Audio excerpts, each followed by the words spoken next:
ये कहानी सिर्फ काल्पनिक है, इसका वास्तविकता से कोई संबंध नहीं है। इसका उद्देश्य किसी भी जाति, धर्म या समुदायों को ठेस पहुंचाना नहीं है। ये लेखक की लेख की एक कल्पना मात्र है। धन्यवाद। चवन गंदा खून। देवगढ़, कम से कम मेरी बच्ची को यहाँ से जाने दो। मैं किसी को कुछ नहीं बताऊंगी। मेरा यकीन करो, मैं इस शहर को क्या, इस देश को छोड़कर दूर कहीं चली जाऊंगी। सेठ, कम से कम आप तो उन्हें समझाए ना। वो बहुत छोटी है, आप तो उसे कितने दिनों से देखते आ रहे हो। कृपा कर उसे छोड़ दीजिए। मैं चटाक, जंगल में स्थित किसी पुराने और गुप्त फैक्ट्री के अंदर एक अधेड़ उम्र महिला चीख चिल्ला रही थी। बार बार रहम की भीख मांग रही थी, मगर रहम के बजाय उसके सामने खड़े दरिंदों ने एक जन्नाटेदार चांटे के साथ उस औरत को जवाब दिया, चुप कर, अब अगर एक और शब्द तेरे इस मुंह से निकला तो तेरे और तेरी इस जासूस बेटी के साथ साथ मैं तेरे पति और बेटे को भी जान से मार दूंगा, समझी। एक आदमी बेरहमी से उस औरत का बाल दबोचते हुए बोल। महिला का मैल और कालिक से सना चेहरा चांटे की वजह से सूज चुका था। होठों के कोने से खून और आंखों के कोने से आंसू की धारा झरने से गिरने वाली पानी की तरह बह रही थी, जो उसकी बेबसी और लाचारी का प्रमाण दे रही थी। महिला ने आखिर कोशिश करते हुए महंगी सूट में खड़े आदमी का पैर पकड़ लिया। सेठ, पहली और आखिरी गलती समझकर माफ कर दीजिए। मैं। हालांकि सेठ ने महिला की बातों को नज़रअंदाज करते हुए अपना पैर झटक कर महिला को खुद से दूर कर दिया। महिला की बात अधूरी रह गई। अचानक झटके जाने की वजह से महिला का संतुलन भी बिगड़ गया था और उसका सर सीधा जाकर लोहे के पिलर से टकराया, जिसकी वजह से उसके सर से खून निकलने लगा। चोट उस महिला के सर से सबसे नाजुक हिस्से में लगी थी। अपनी धुंधली होती आंखों से महिला ने देखा 4-5 आदमी उसकी बेटी को उठाकर अपने साथ ले जा रहे हैं, जो उनकी पकड़ से आज़ाद होने के लिए बुरी तरह छटपटा रही थी। उम्र उसकी तकरीबन 12-13 साल थी।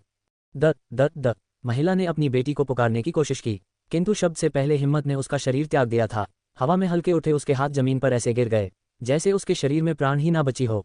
एक आदमी ने आगे बढ़कर औरत की नब्ज और सांसें चेक की, जो कि थम चुकी थी।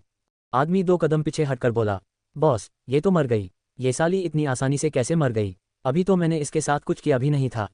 सेठ गुस्से में झल्लाकर बोला, तू अब भी इसके साथ बहुत कुछ कर सकता है। सिर्फ आत्मा शरीर छोड़कर गई है, शरीर आत्मा छोड़कर नहीं। तू चाहे तो अब भी इसके साथ बहुत कुछ किया जा सकता है, और अगर तुझे कुछ नहीं करना तो मैं कर लेता हूँ। वैसे भी वो कमीने उस छोटी बच्ची को उस लायक तो छोड़ेंगे नहीं कि वो मुझे संतुष्ट कर सके। तब तक इसी से काम चला लेता हूँ। सेठ का दोस्त उसके कंधे से कंधा टकराते हुए हंसकर बोला, बिल्कुल नहीं, ये मेरा निवाला है, इसे सबसे पहले मैं चाखूंगा। सेठ तुरंत अपने दोस्त को रोकते हुए बोला। सेठ के दोस्त ने कोई विरोध नहीं किया। वो तिरछी हंसी हंसते हुए कुछ कदम पीछे हट गया, जिसमें वहसीपन भरा हुआ था। सेठ अपने पैंट का बटन खोलते हुए आगे बढ़ा और महादेव की भूमि देवगढ़ में उसने उस महिला के मृत शरीर के साथ वो दरिंदगी की, जिससे स्वयं महादेव का दिल भी कांप उठा होगा। नेक्स्ट डे, देर रात को जर्मनी का फाइनेंशियल हब कहे जाने वाले फ्रैंकफर्ट शहर रोशनी से जगमगा रहा था। चारों तरफ म्यूजियम रिवरबैंक फेस्टिवल जोरों शोरों से सेलिब्रेट करा जा रहा था। हर कोई जश्न में मग्न था, सिवाय ओबरॉय फैमिली के। फ्रैंकफर्ट सिटी फॉरेस्ट के गहराई में स्थित ओबरॉय पैलेस ऊपरी तौर पर तो रोशनी से जगमगा रहा था, मगर पैलेस के अंदर मातम जैसा माहौल था। पैलेस के अंदर इधर उधर घूम रहे सफ़ेद कोट वाले डॉक्टर्स को देखकर ऐसा लग रहा था मानो ओबरॉय पैलेस ना होकर कोई आलीशान हॉस्पिटल हो। ओबरॉय साहब, हम अपनी तरफ से पूरी कोशिश कर रहे हैं, मगर आपकी नातिन की कंडीशन बहुत ज़्यादा खराब है।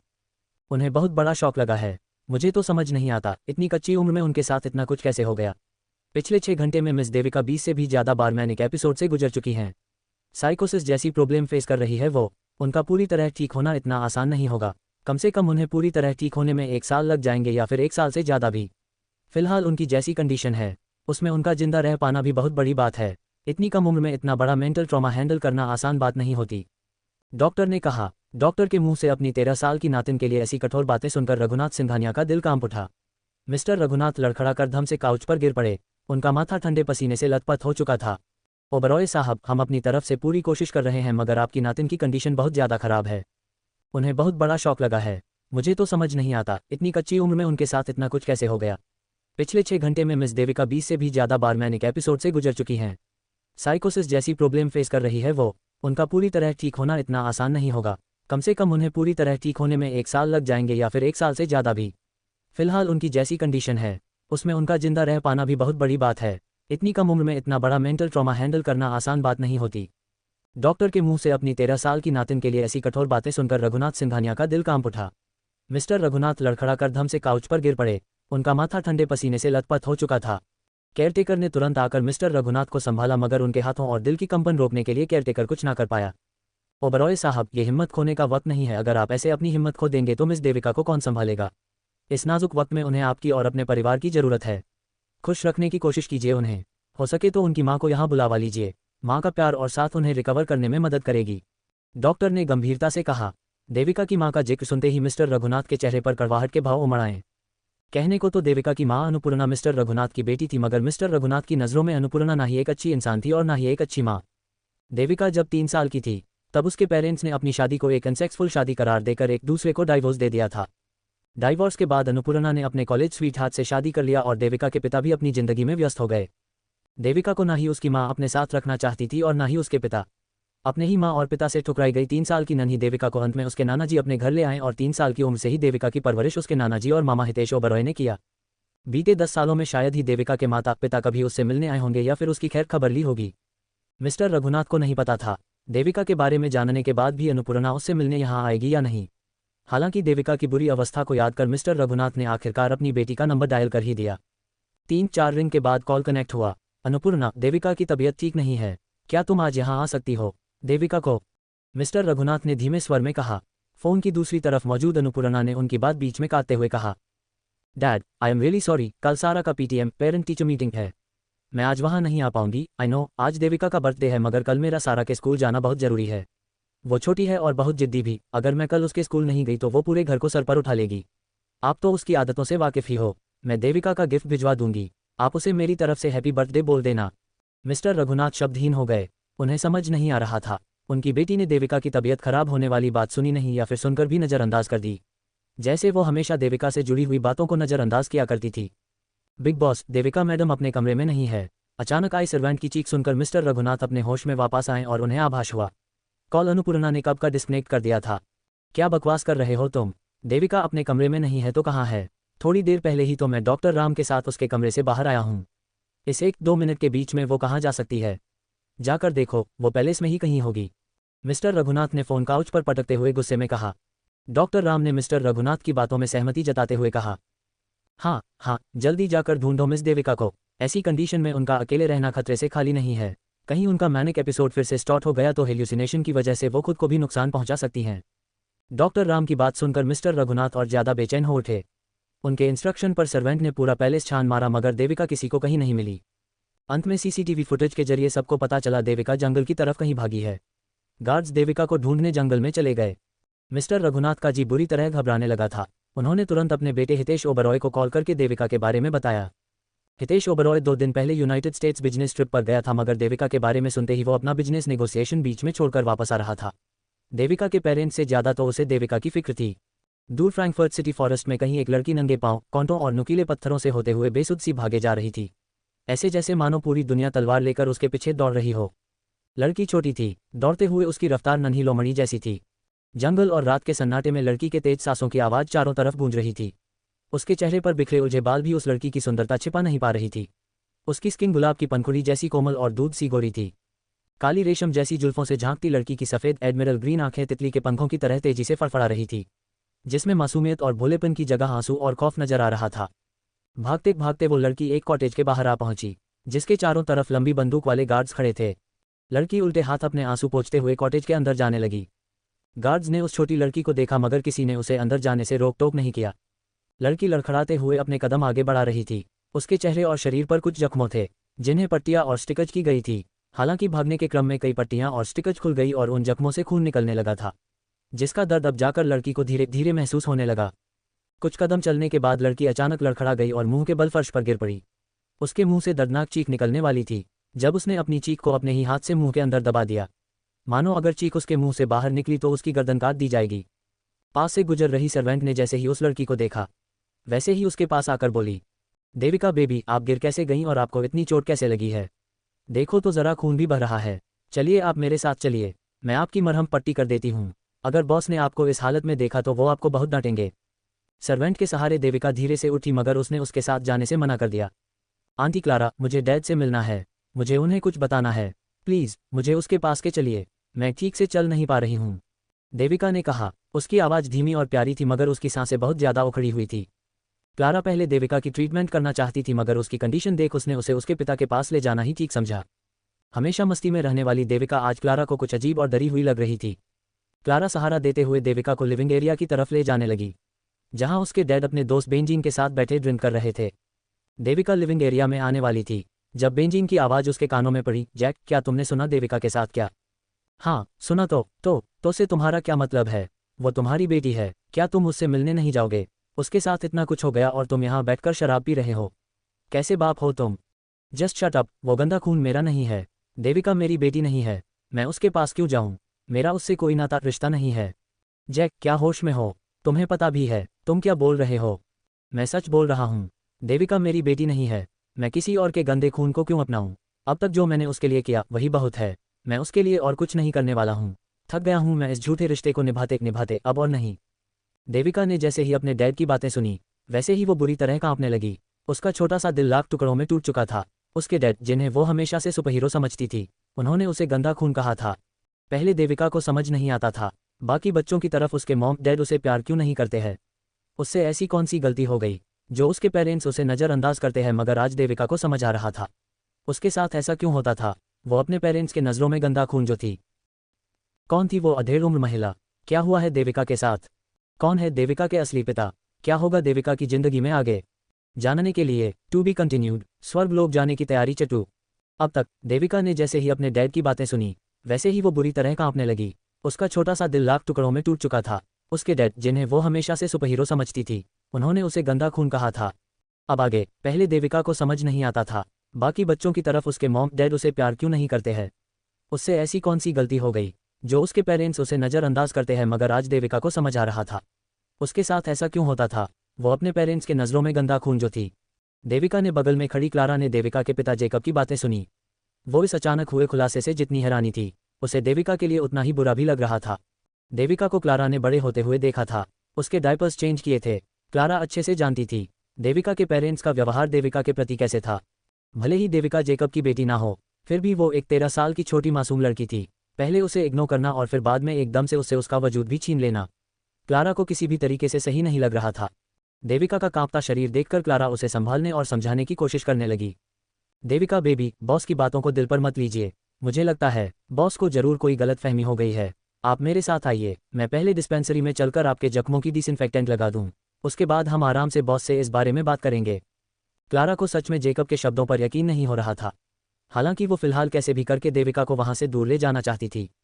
नहीं नहीं, मुझसे दूर रहो, मेरे पास मत आना। मैं गंदा खून हूँ। आप भी गंदी हो जाओगी आंटी क्लारा।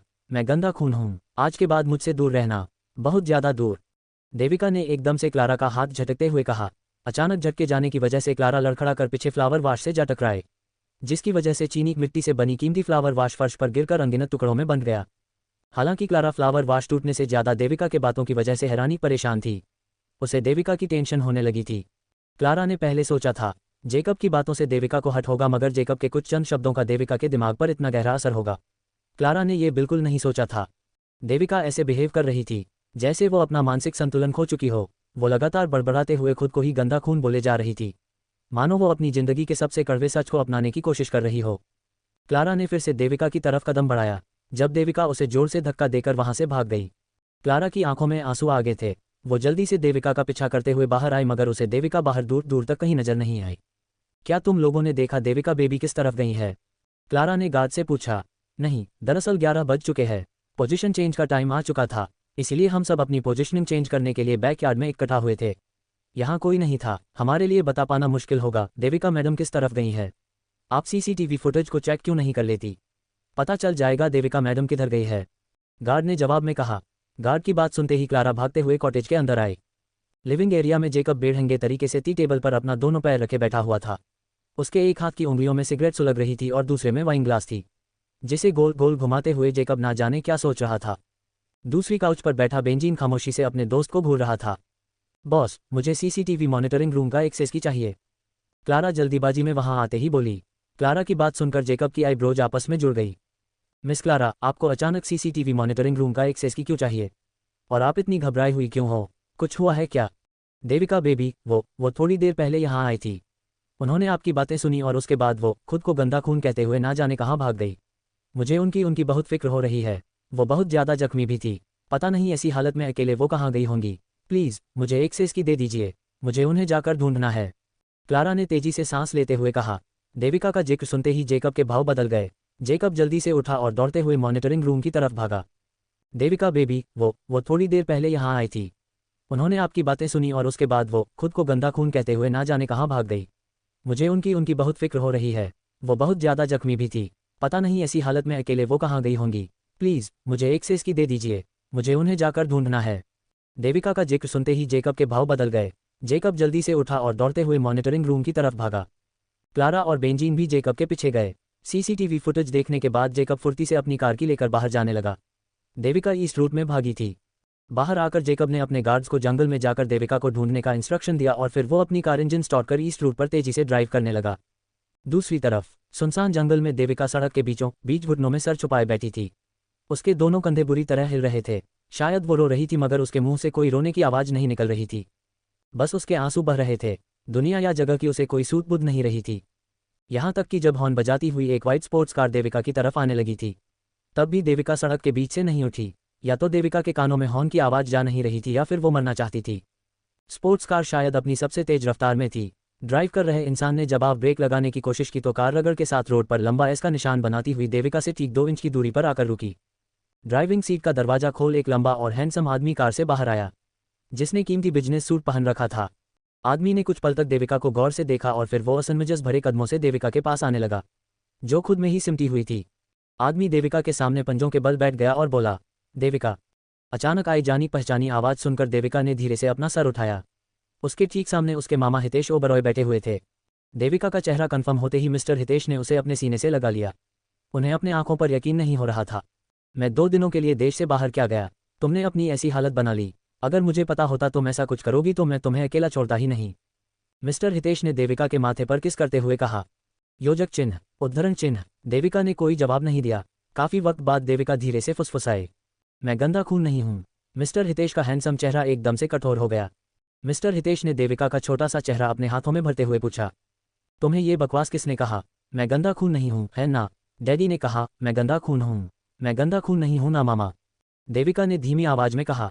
मिस्टर हितेश कुछ कह पाते उससे पहले ही अचानक देविका ने अपनी पूरी ताकत लगाकर उन्हें धक्का दे दिया, जिसकी वजह से मिस्टर हितेश देविका से दूर जा गिरे। नहीं, अगर डैडी ने कहा है तो सच ही कहा होगा। डैडी झूठ नहीं बोलते, मैं सच में गंदा खून ही हूँ। हाँ, मैं सच में गंदा खून हूँ। देविका खड़ी हुई और अपनी ही बात काटते हुए बोली। देविका की बातें सुनकर और उसकी हालत देखकर मिस्टर हितेश के होश उड़ गए। उनकी भांजी ऐसी नहीं थी, बिल्कुल भी नहीं। कहीं वो पागल तो नहीं हो चुकी थी? मिस्टर हितेश का दिल इस ख्याल मात्र से कांप उठा। मिस्टर हितेश जल्दी से उठे। वो देविका को जल्द से जल्द घर ले जाना चाहते थे। देविका, स्वीट हार्ट, चलो इधर आओ मामा के पास, हम घर चल रहे हैं। मिस्टर हितेश ने अपना हाथ आगे बढ़ाते हुए कहा। नहीं, अगर डैडी ने कहा है तो सच ही कहा होगा। डैडी झूठ नहीं बोलते, मैं सच में गंदा खून ही हूँ। हाँ, मैं सच में गंदा खून हूँ। देविका की बातें सुनकर और उसकी हालत देखकर मिस्टर हितेश के होश उड़ गए। उनकी भांजी ऐसी नहीं थी, बिल्कुल भी नहीं। कहीं वो पागल तो नहीं हो चुकी थी? गंदा खून आपके घर जाएगी तो आपका घर गंदा हो जाएगा मामा, देविका ने हल्का मुस्कुराकर कहा। मिस्टर हितेश का चेहरा पीला पड़ गया। हालांकि अब उन्हें इतना समझ आ चुका था, देविका अपने होश में नहीं है। मिस्टर हितेश सावधानी से देविका की तरफ कदम बढ़ाने लगे, जो लगातार अपने कदम पीछे ले रही थी। मिस्टर हितेश ने अपने होंठ भींच लिए। उनकी आंखों में अजीब सा डर उमड़ आया था, क्योंकि देविका के ठीक पीछे एक बड़ा सा झरना था। झरने के पानी की रफ्तार किसी इंसान के शरीर के 2 टुकड़े कर देने के लिए काफी थी। मिस्टर हितेश ने फुर्ती से देविका का हाथ पकड़ना चाहा, मगर उनकी पकड़ में आने से पहले ही देविका मुड़ी और मुस्कुराते हुए झरने के खूंखार पानी में कूद गई।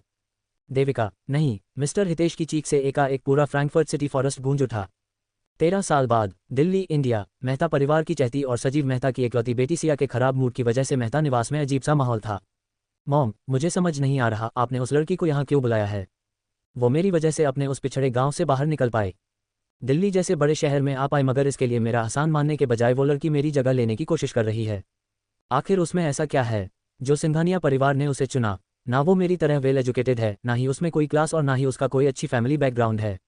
शार्विक सिंघानिया के साथ सिंघानिया परिवार इतना बड़ा अन्याय कैसे कर सकती है? वो लोग एक अनपढ़ गंवार लड़की को शार्विक सिंघानिया के लिए कैसे चुन सकते हैं? मैं ऐसा किसी कीमत में नहीं होने दूंगी। मैं उस सुरभि को जान से मार दूंगी। शार्विक सिंघानिया से शादी करने का हक सिर्फ मुझे है।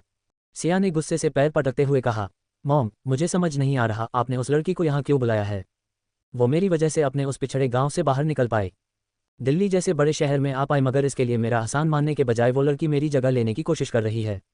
आखिर उसमें ऐसा क्या है जो सिंघानिया परिवार ने उसे चुना? ना वो मेरी तरह वेल एजुकेटेड है, ना ही उसमें कोई क्लास और ना ही उसका कोई अच्छी फैमिली बैकग्राउंड है। शार्विक सिंघानिया के साथ सिंघानिया परिवार इतना बड़ा अन्याय कैसे कर सकती है? वो लोग एक अनपढ़ गंवार लड़की को शार्विक सिंघानिया के लिए कैसे चुन सकते हैं? मैं ऐसा किसी कीमत में नहीं होने दूंगी। मैं उस सुरभि को जान से मार दूंगी। शार्विक सिंघानिया से शादी करने का हक सिर्फ मुझे है। अपनी बेटी की बातें सुनकर मिसेज मेहता कमर पर एक हाथ रख अपना माथा मसलने लगी। वो खुद सिंघानिया परिवार के डिसीजन से हैरान परेशान थी। मिसेज मेहता एक साधारण गांव से बिलोंग करती थी। बड़ी मुश्किल से स्कॉलरशिप के थ्रू पढ़ाई करने वो दिल्ली आए, जहां उन्हें एक लड़का मिला। दोनों में प्यार हुआ और उन दोनों के प्यार की निशानी थी उनकी बेटी सुरभि।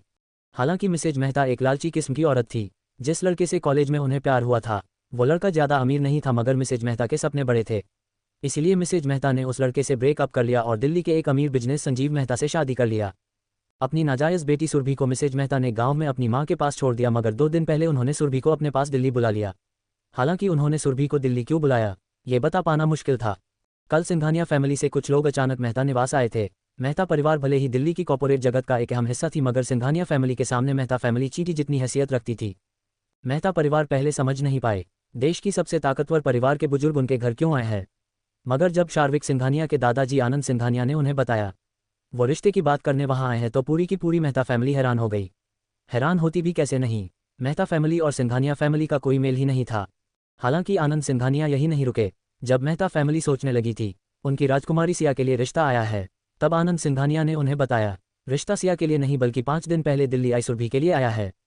वैसे तो शादी करने की उम्र ना ही सिया की थी और ना ही सुरभि की। सिया 16 साल की थी और सुरभि 17 साल की, मगर फिर भी मेहता फैमिली सिया का हाथ सिंघानिया परिवार को देने को तैयार थी। मेहता परिवार को लगा था शायद फिल्मों की तरह उनकी बेटी सिया पर शार्विक सिंघानिया का दिल आ गया होगा, इसीलिए सिंघानिया फैमिली ने 16 साल की सिया को चुना। मगर आनंद सिंघानिया के मुंह से सुरभि का जिक्र सुनकर मेहता परिवार में हर कोई सदमे में चला गया। हालांकि सिंघानिया परिवार को ना कहने की हिम्मत संजीव मेहता में नहीं थी, इसीलिए ना चाहते हुए भी संजीव मेहता को मजबूरन सुरभि की शादी शार्विक सिंघानिया के साथ तय करनी पड़ी, जिसकी वजह से सिया बहुत गुस्से में थी। मॉम, अब आप चुप क्यों हो, कुछ बोलती क्यों नहीं? आपको पता है ना शार्विक सिंघानिया पर मुझे क्रश है। आप सब मेरे साथ ऐसा कैसे कर सकते हो? आप लोग उस गवार लड़की की शादी शार्विक सिंघानिया से कैसे तय कर सकते हो? मॉम, मैं आपको बता रही हूँ, अगर मेरी शादी शार्विक सिंघानिया से नहीं हुई तो मैं सुसाइड कर लूंगी। सिया ने फिर से पैर पटकते हुए कहा। उद्धरण चिन्ह। आगे क्या होगा? क्या हुआ देविका के साथ? क्या सिया सच में कोई गलत कदम उठा लेगी? क्यों इतने सालों बाद मिसेज मेहता ने सुरभि को अपने पास बुलाया? क्या इरादा है मिसेज मेहता का? क्यों सिंघानिया परिवार ने शार्विक की शादी एक 17 साल की नाबालिग लड़की से तय कर दी? चतवी बहुत खतरनाक है। हालांकि सिंघानिया परिवार को ना कहने की हिम्मत संजीव मेहता में नहीं थी, इसीलिए ना चाहते हुए भी संजीव मेहता को मजबूरन सुरभि की शादी शार्विक सिंघानिया के साथ तय करनी पड़ी, जिसकी वजह से सिया बहुत गुस्से में थी। अब आगे। मॉम, अब आप चुप क्यों हो, कुछ बोलती क्यों नहीं? आपको पता है ना शार्विक सिंघानिया पर मुझे क्रश है। आप सब मेरे साथ ऐसा कैसे कर सकते हो? आप लोग उस गवार लड़की की शादी शार्विक सिंघानिया से कैसे तय कर सकते हो? मॉम, मैं आपको बता रही हूँ, अगर मेरी शादी शार्विक सिंघानिया से नहीं हुई तो मैं सुसाइड कर लूंगी। उद्धरण चिन्ह। देखो सिया, शार्विक सिंघानिया 27 साल का है और तुम 16 साल की। शार्विक सिंघानिया तुमसे 11 साल बड़ा है। अच्छा ही हुआ तुम्हारी शादी उससे तय नहीं हुई, वरना जब तक तुम ठीक से जवान होती तब तक तुम्हारा पति बूढ़ा हो चुका होता। मिसेज मेहता ने सिया को समझाते हुए कहा। मॉम, मुझे एज गैप से कोई फर्क नहीं पड़ता। वो शार्विक सिंघानिया है, दुनिया का सबसे ताकतवर आदमी। उसकी बीवी बनने का मतलब आप जानती है। डैड की सारी परेशानियां खत्म हो जाएगी, हमारा परिवार देश के ऊंचे खानदानों में गिना जाएगा। क्या आप ये सब नहीं चाहती? सिया ने जवाब में दांत पीसते हुए कहा। अब तक सिया की बातें सुनकर मिसेज मेहता हिचकिचासी गईं। बेशक वो ये सब चाहती थी। अगर सुरभि की जगह सिया की शादी शार्विक सिंघानिया से तय होती तो मिसेज मेहता को ज्यादा खुशी होती। मॉम, मुझे एज गैप से कोई फर्क नहीं पड़ता। वो शार्विक सिंघानिया है, दुनिया का सबसे ताकतवर आदमी। उसकी बीवी बनने का मतलब आप जानती है। डैड की सारी परेशानियां खत्म हो जाएगी, हमारा परिवार देश के ऊंचे खानदानों में गिना जाएगा। क्या आप ये सब नहीं चाहती?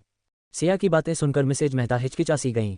बेशक वो ये सब चाहती थी। अगर सुरभि की जगह सिया की शादी शार्विक सिंघानिया से तय होती तो मिसेज मेहता को ज्यादा खुशी होती।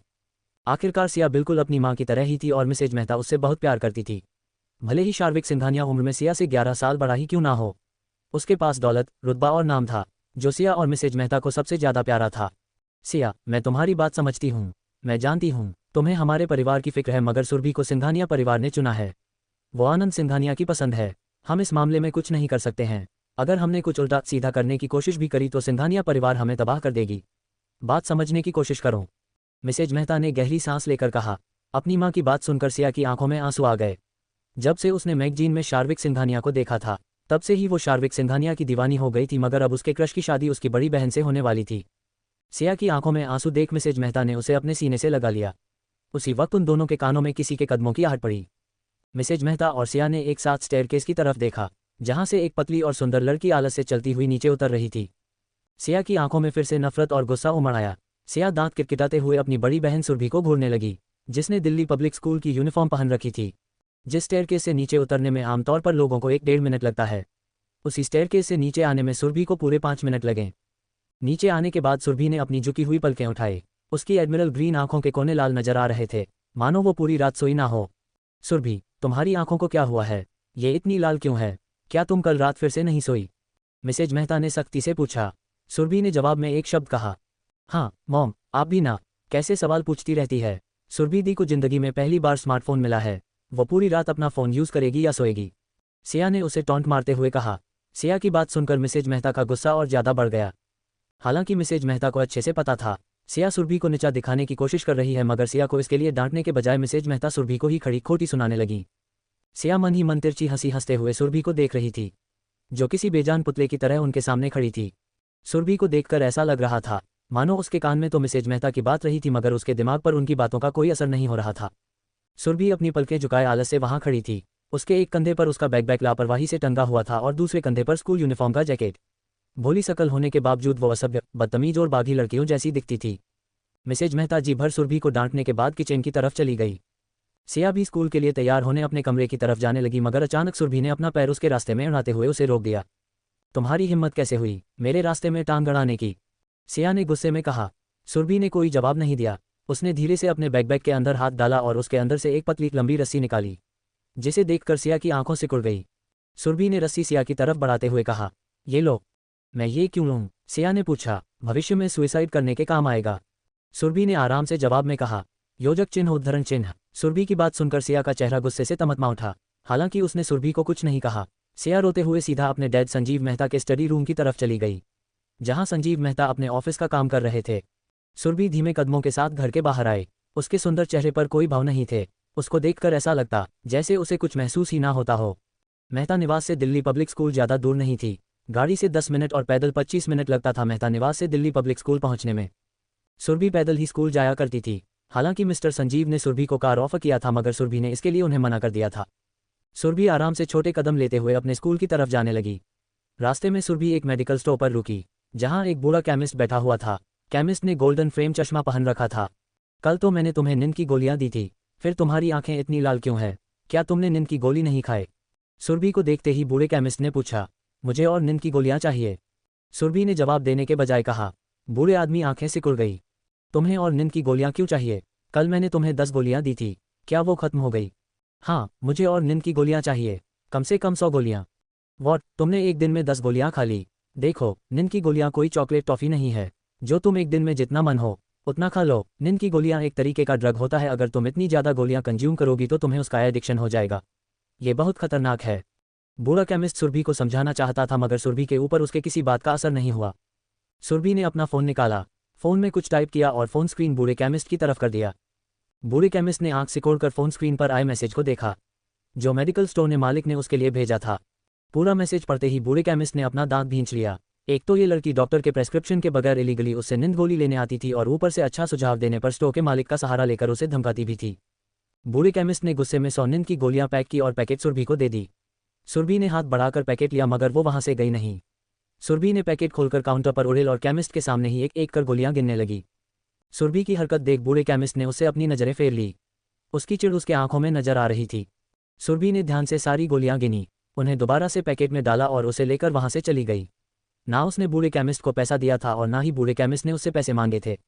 बूढ़े केमिस्ट ने सुरभि की जाती हुई पीठ को घूरते हुए कहा, बदतमीज लड़की, अगर अगले साल तुम्हारी डेथ एनिवर्सरी हुई तो मैं उसमें नहीं आऊंगा, समझी? तुम बहुत अड़ियल हो। सुरभि ने कोई जवाब नहीं दिया। लगातार 10 मिनट तक चलने के बाद सुरभि अचानक रुक गई। वह एरिया सुनसान था। सुरभि की सुस्त नज़र रोड की दूसरी साइड खड़ी पुरानी कार पर टिकी हुई थी, जिसका indicator light bar bar on off हो रहा था। सुरभि कुछ पल तक उस कार को देखती रही और फिर उसने अपना कदम कार की तरफ बढ़ा दिया। रोड क्रॉस करने के बाद सुरभि कार के पास आए और खामोशी से कार का दरवाजा खोल अंदर बैठ गई। बाहर से भले ही कार पुरानी और सस्ती दिख रही थी, मगर अंदर से कार का इंटीरियर 7 स्टार होटल से भी ज़्यादा आलीशान था। ड्राइविंग सीट पर बैठे ड्राइवर के सूट की कीमत ही एक नॉर्मल ऑडी खरीदने के लिए काफ़ी थी। सुरभि ने बैकपैक अपनी गोद में रखते हुए अपने शर्ट की स्लीव मोड़ी और अपना हाथ बगल में बैठे आदमी की तरफ बढ़ा दी, जिसने कीमती मेरून सूट पहन रखा था।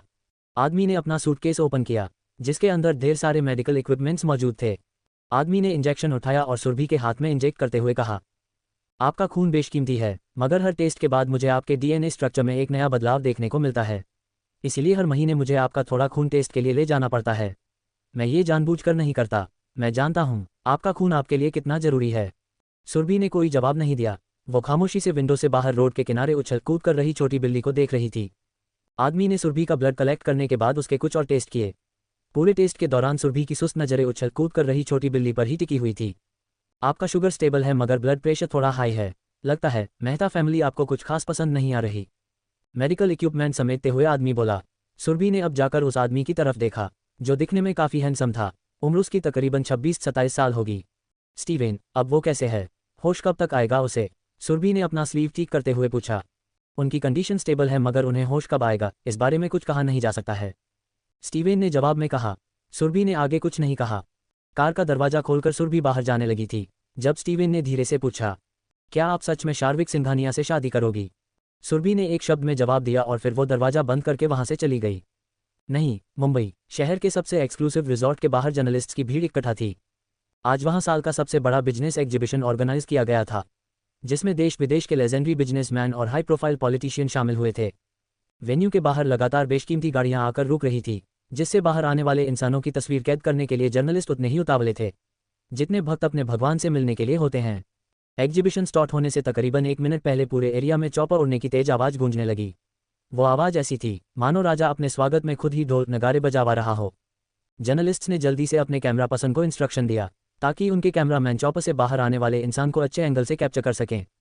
देखते ही देखते सबके उत्सुक नजरों के सामने आसमान से 3 स्याही जैसी काली चौपर आकर लैंडिंग एरिया में लैंड हुई। 2 चौपर से पहले अनगिनत बॉडीगार्ड्स निकले, जिन्होंने पलक झपकते ही पूरे एरिया को कवर कर लिया और कैमरामैन्स का कैमरा भी नीचे करवा दिया।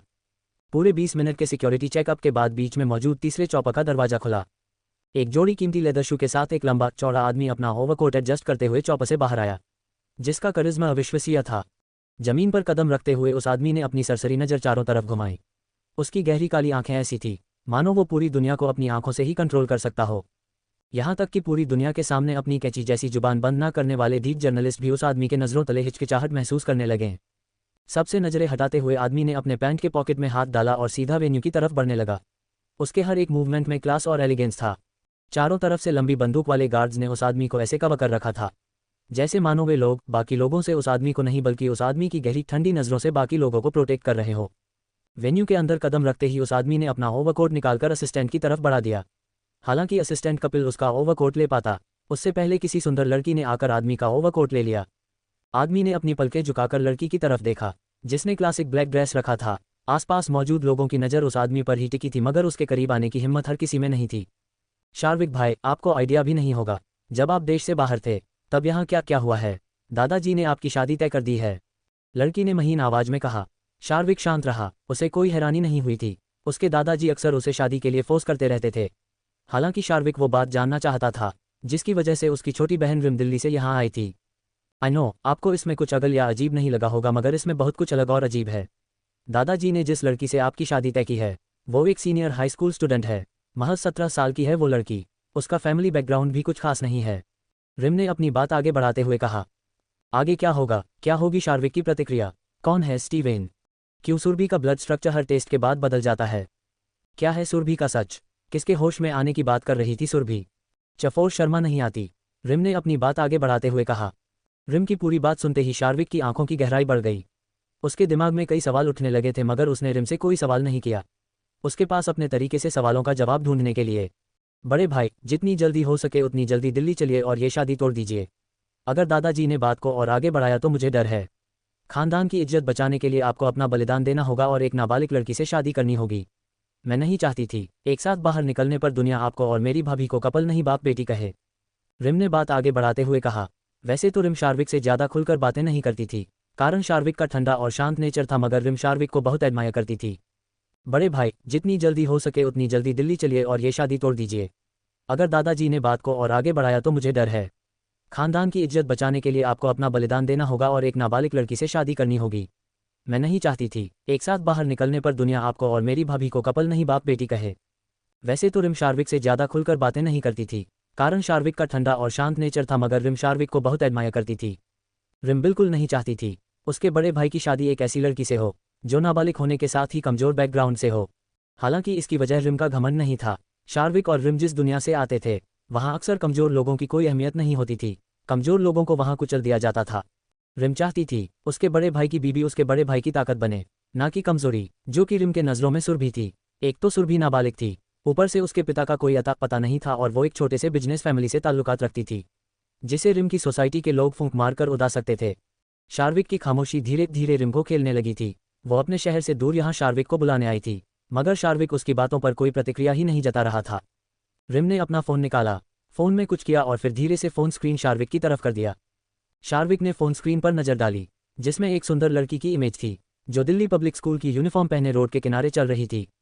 दादाजी ने इसी लड़की से आपकी शादी तय की है। वैसे तो ये लड़की बहुत सुंदर है, मगर इसकी एज कुछ ज़्यादा ही कम है। क्या आप इससे शादी करोगे? रिम ने कहा। शार्विक खामोशी से सुरभि की तस्वीर को देखता रहा। उसके दिमाग में क्या चल रहा था बता पाना असंभव था। हालांकि शार्विक की नज़रें रिम को डरा रही थी। आज से पहले रिम ने कभी अपने बड़े भाई को किसी लड़की की तस्वीर इतनी देर तक देखते हुए नहीं देखा था, जितनी देर से शार्विक सुरभि की तस्वीर को देख रहा था। तस्वीर से नज़रें हटाते हुए शार्विक ने कहा, घर जाओ। उसकी आवाज़ शांत और आकर्षक थी, मगर उसमें हिमालय के बर्फ जैसी ठंडक घुली हुई थी। रिम ने अपना सर हाँ में हिलाया, फिर वो वहां से चली गई। जाते वक्त शार्विक का ओवरकोट रिम ने कपिल को दे दिया था। शार्विक की बात टालने की हिम्मत रिम में नहीं थी और ना ही उस बिजनेस एग्जीबिशन में रिम को कोई इंटरेस्ट था। धीरे धीरे कुछ हाई प्रोफाइल पॉलिटिशियंस और बिजनेसमैन शार्विक को ग्रीट करते हुए उसकी तरफ आने लगे।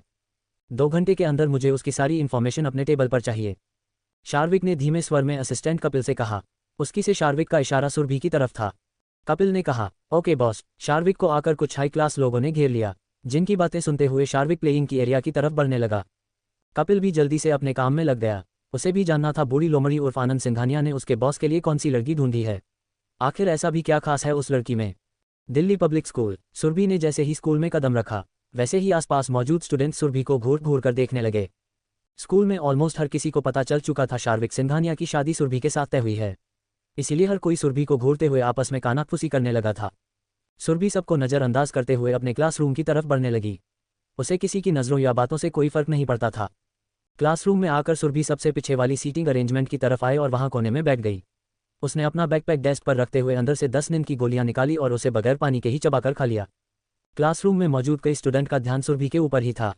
कारण, एक तो सुरभि आम लड़कियों से बहुत ज़्यादा अलग थी और ऊपर से उसकी शादी दुनिया के सबसे ताकतवर आदमी से तय हुई थी। मेडिसिन लेने के बाद सुरभि ने हेड डाउन करके अपनी आंखें बंद कर ली, मानो वो वहां पढ़ने नहीं सोने आए हो। किसी को भी सुरभि के ऐसे अजीब बर्ताव से हैरानी नहीं हुई। पिछले 3 दिनों से सुरभि स्कूल आ रही थी और हर दिन उसका एक ही रूटीन था, स्कूल आना, नींद की गोलियां खाना और हेड डाउन करके सो जाना। ना किसी से दोस्ती करना और ना ही दुश्मनी। सुरभि के वहां होने के बावजूद ऐसा लगता था जैसे वो वहां है ही नहीं। पूरे क्लास के दौरान सुरभि सोती थी और सबसे ज़्यादा हैरानी की बात यह थी कि कोई टीचर उसे इसके लिए कुछ नहीं कहता था। यहाँ तक कि प्रिंसिपल भी उसे कुछ नहीं कहते थे। पहले स्टूडेंट्स को यह अजीब लगता था, मगर अब सबको लगने लगा था सुरभि को जो स्पेशल ट्रीटमेंट मिलता है वो शार्विक सिंघानिया की वजह से मिलता है। थोड़ी देर बाद सुरभि की डेस्क में रिया वहां आई, जिसके आंखों पर मोटा चश्मा लगा हुआ था। रिया धीरे से सुरभि के बगल में बैठ गई। काफी देर तक हिचकिचाने के बाद रिया ने धीरे से सुरभि की पीठ पर टैप किया और कहा, सुरभि, आज फिजिक्स की वीकली टेस्ट है, सोना मत, थोड़ी देर में पेपर स्टार्ट होगा। सुरभि ने धीरे से रिया की तरफ देखा। रिया स्वभाव से थोड़ी डरपोक और दिल की साफ थी। जहां पूरी क्लास सुरभि को बिगड़ल और बदतमीज समझती थी, वहीं रिया उसके साथ बहुत अच्छे से बात करती थी। सुरभि ने सुस्ती से कहा, जब पेपर स्टार्ट हो तब मुझे बता देना, रिया ने कहा। उसी वक्त किसी ने अचानक आकर उनकी डेस्क पर जोरदार हाथ मारा, जिससे रिया हड़बड़ा गई और किताब उसके हाथ से छुटकर जमीन। ठीक है, सुरभि ने ठंडे भाव के साथ अपनी सुस्त पलकें उठाई। सामने व्योमा खड़ी थी, स्कूल के बुलिंग ग्रुप की लीडर। पावरफुल बैकग्राउंड की वजह से कोई व्योमा से उलझना नहीं चाहता था। हालांकि रिया को समझ नहीं आ रहा था अचानक व्योमा यहाँ इतने गुस्से में क्यों आए हैं। मुझे बिल्कुल पसंद नहीं कोई मेरी नींद में खलल डाले, सुरभि ने धीमी प्यारी आवाज में कहा। तो तुम हो वो मनहूस लड़की। खैर, मेरी एक बात अपने छोटे से दिमाग में बिठा लो गवार लड़की, ये स्कूल तुम्हारे बाप का नहीं है जहां तुम सोने आओ, और जिस इंसान के दम पर तुम इतना उछल रही हो ना, उससे मेरी बुआ की शादी होगी, तुम्हारी नहीं। इसलिए अपनी औकात में रहना और चुपचाप घर जाकर शादी के लिए मना कर देना, वरना मेरा परिवार फूंक मारकर मेहता परिवार का नामो निशान मिटा देगा, व्योम ने आंख सिकोड़कर कहा। सुरभि ने कोई जवाब नहीं दिया। उसकी सुस्त आंखों में अचानक खूनी भाव उमड़ आए थे। वो व्योमा को ऐसे देख रही थी जैसे उसका कत्ल कर देना चाहती हो। क्या तुम मुझे ऐसे क्यों घूर रही हो? गुस्सा आ रहा है? मुझे मारोगी क्या? मगर तुम मुझे क्यों मारेगी? हाँ, याद आया, मैंने तुम्हारे बाप का नाम लिया था, इसीलिए तुम्हें गुस्सा आने लगा ना। उप्स, सॉरी, मैंने गलत बोल दिया। अगर यह स्कूल तुम्हारे बाप का होगा भी तो तुम उसे पहचानक नहीं पाओगी। आफ्टर ऑल तुम एक गंदा खून जो हो। एक नाजायज बच्चे को कैसे पता होगा उसका बाप कौन है? व्योमा ने तिरछी हंसी हंसते हुए कहा। व्योमा के मुंह से अपने लिए गंदा खून और नाजायज शब्द सुनते ही सुरभि अपनी जगह से उठ खड़ी हुई। इम्पैक्ट की वजह से उसकी चेयर जमीन पर गिर गई थी। सुरभि की हमेशा सुस्त रहने वाली आंखों में अजीब सा नफरत और गुस्सा उतर आया था। क्लासरूम में मौजूद बाकी स्टूडेंट्स ने पहली बार सुरभि के चेहरे पर कोई इमोशन देखा था, जो कि बेहद खतरबल थे।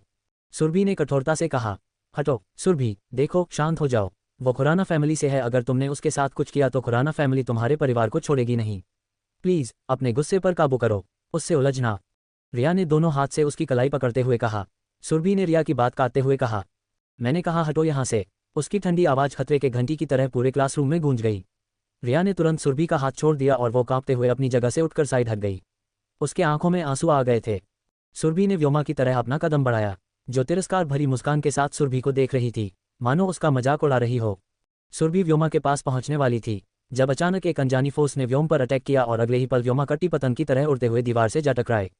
उसकी दर्दनाक चीख ने आसपास वाली क्लासरूम के स्टूडेंट्स को भी वहां आने पर मजबूर कर दिया था। पलक झपकते ही क्लास 12 के बाहर स्टूडेंट की भीड़ जमा हो गई। सबने कुछ पल तक व्योमा को देखा, जो दर्द की वजह से रोने लगी थी, फिर सबसे एक साथ उस दिशा में देखा जहां से व्योमा पर अटैक किया गया था। सिगरेट के धुएं के बीच एक हैंडसम टीनेज लड़का आराम से चलकर सबके सामने आया, जिसके होठों के बीच सिगरेट फंसा हुआ था। उस लड़के की आंखों में तानाशाहों जैसी क्रूरता और घमंड था। सुमित, ये क्या बदतमीजी है? तुम एक लड़की के साथ इतना बुरा कैसे कर सकते हो? क्या तुम्हें शर्म नहीं आती है? व्योमा के साथ आए एक लड़की ने हिम्मत करके कहा। सुमित ने सिगरेट का धुआं हवा में उड़ाते हुए कुटिल मुस्कान के साथ कहा, शर्म? एक नागिन को मारने में कैसे शर्म? मुझे तो इसके लिए घमंड करना चाहिए। मैंने एक नागिन को कुचल भी दिया और नागिन मुझे डंस भी नहीं पाए। क्या ये बहुत बड़ी बात नहीं है? और वैसे भी पूरा स्कूल जानता है मैं लड़के लड़की में कोई भेदभाव नहीं करता। मेरी नज़रों में लड़का लड़की दोनों समान है। मैं दोनों के साथ एक जैसा ही बर्ताव करता हूँ। सुमित की बातें सुनकर सब चुप हो गए। उस लड़की में भी सुमित को ज्यादा कुछ कहने की हिम्मत नहीं थी। सुमित का परिवार अंडरवर्ल्ड से ताल्लुकात रखता था, इसीलिए सिर्फ स्टूडेंट्स ही नहीं बल्कि स्कूल के ऑलमोस्ट सारे टीचर सुमित से खौफ खाते थे। सिर्फ दिल्ली पब्लिक स्कूल में ही नहीं बल्कि पूरे दिल्ली में लोग सुमित को गुंडा कहते थे। कह सकते हैं सुमित दिल्ली का सबसे बदनाम लड़का था। इस नागिन को यहाँ से उठाकर ले जाओ। मुझे इसकी शक्ल देखकर उल्टी आ रही है। कहीं ऐसा ना हो मैं इसके ऊपर ही उल्टी कर दूं। सुमित ने व्योमा की तरफ इशारा करते हुए कहा। सुमित के क्रूर स्वभाव को ध्यान में रखते हुए व्योमा के साथ आई लड़कियां तुरंत व्योमा को लेकर डिस्पेंसरी चली गई। व्योमा को ट्रीटमेंट की जरूरत थी क्योंकि उसे कई जगह चोट आई थी। सुमित ने सुरभि की तरफ अपना रुख किया, जो खामोशी से रिया के सीट के पास खड़ी थी। आप पिछले 3 दिनों से दिल्ली पब्लिक स्कूल में हो मगर आपने मुझे इस बारे में बताया तक नहीं। ये तो गलत बात है। मैं आपसे कुछ नहीं छुपाता मगर आप मुझसे बहुत सारी बातें छुपाती हो। सुमित ने कहा। आगे क्या होगा कैसे जानता है सुमित सुरभि को? क्या कपिल सुरभि की गुत्थी सुलझा पाएगा? अल्पविराम। चफाई पहली मुलाकात। सुमित ने सुरभि की तरफ अपना रुख किया, जो खामोशी से रिया के सीट के पास खड़ी थी। अब आगे, आप पिछले 3 दिनों से दिल्ली पब्लिक स्कूल में हो मगर आपने मुझे इस बारे में बताया तक नहीं। ये तो गलत बात है। मैं आपसे कुछ नहीं छुपाता मगर आप मुझसे बहुत सारी बातें छुपाती हो। सुमित ने कहा। सुमित की बात सुनकर क्लासरूम के अंदर और बाहर मौजूद स्टूडेंट्स हैरान हो गए। किसी को समझ नहीं आ रहा था सुमित सुरभि को कैसे जानता है। सिया ने पूरे स्कूल में सबको बता रखा था। उसकी बड़ी बहन गांव से आई हुई है और वो एक भोंदू और गवार किस्म की लड़की है। उसे शहर के बारे में कुछ पता नहीं है मगर यदि ऐसा सच में था तो सुरभि सुमित जैसे लड़के को कैसे जानती थी? सुमित का तो दूर दूर तक सुरभि के गांव से कोई वास्ता नहीं था। सुमित के डैड विदेश से थे और उसकी मॉम दिल्ली के जाने माने माफिया फैमिली से थी। सुमित या उसकी फैमिली का सुरभि के गांव से कोई लेना देना ही नहीं था। यहाँ ज्यादा शोर मत मचाओ। सुरभि ने अपने बैग से टिश्यू पेपर निकालते हुए कहा। अरे ये क्या बात हुई? आप मेरे साथ ऐसे बिहेव नहीं कर सकती। मैं आपका भाई हूँ, सगा ना सही मगर फिर भी मैं आपका छोटा भाई हूँ। आप मेरे सवालों को नज़रअंदाज नहीं कर सकती, सुमित ने चिढ़ते हुए कहा, जिसे सुनकर आसपास मौजूद स्टूडेंट्स को नया झटका लगा। सुमित 19 साल का था और सुरभि 17। किसी को समझ नहीं आ रहा था सुमित खुद से 2 साल छोटी लड़की को अपनी बड़ी बहन क्यों कह रहा है। सुरभि ने शांत भाव के साथ अपना कदम रिया की तरफ बढ़ाया, जो दीवार से सटी लगातार खुद में सिमटे जा रही थी। उसके आंखों से बहने वाले आंसू भी तेज हो गए थे। पहले सुरभि का उस पर चिल्लाना और फिर व्योमा के जख्मों से खून निकलता देख रिया बहुत ज्यादा डर गई थी। तुमने मेरी डेस्कमेट को डरा दिया, सुरभि ने टिश्यू रिया की तरफ बढ़ाते हुए कहा। सुरभि की बात सुनकर सुमित की आंखें सिकुड़कर छोटी हो गई। उसने घूरकर रिया को देखा, जो किसी 2 साल के रोंदू बच्चे जैसे सिसक रही थी। बड़ी दी, आपकी ये डेस्कमेट स्कूल की सबसे डरपोक लड़की है। अगर इसके सामने चींटी भी मर जाए तो ये उसके लाश के पास बैठकर रोने लगती है। आप इसे डराने के लिए मुझे ब्लेम नहीं कर सकती हो, सुमित ने सरकास्टिकली कहा। सुमित की बात सुनकर जहां रिया मुंह बिचकर टिश्यू से अपने आंसू साफ करने लगी, वहीं बाकी स्टूडेंट को हंसी आ गई। रिया सच में कुछ ज्यादा ही डरपोक थी। यहां तक कि क्लास टॉपर होने के बावजूद वो सबसे पीछे वाली सीटिंग अरेंजमेंट में बैठती थी, ताकि उसके ऊपर टीचर की ज्यादा नजर ना पड़े। जाओ यहां से, ज्यादा शोर शराबा मत करो, मुझे सोना है। सुरभि ने दोबारा से हेड डाउन करते हुए कहा। ठीक है, जा रहा हूँ, मगर स्कूल खत्म होने के बाद आप सामने वाले कैफ़े में आ जाना। मैं वहीं आपका इंतजार करूंगा। बहुत सारे सवाल पूछने हैं मुझे आपसे। सुमित ने वहां से जाते हुए कहा। सुरभि जवाब में कुछ ना बोली। जाते हुए सुमित ने बाहर खड़े स्टूडेंट्स पर नजर डाली, जिससे घबराकर सब वापस अपने अपने क्लासरूम में भाग गए। सुमित भी दूसरी सिगरेट जलाते हुए वहां से चला गया। उसका एक हाथ पैंट के पॉकेट में था और उसकी चाल में ऐसा घमंड था जैसे वो कह रहा हो, ये स्कूल सच में उसके बाप का है।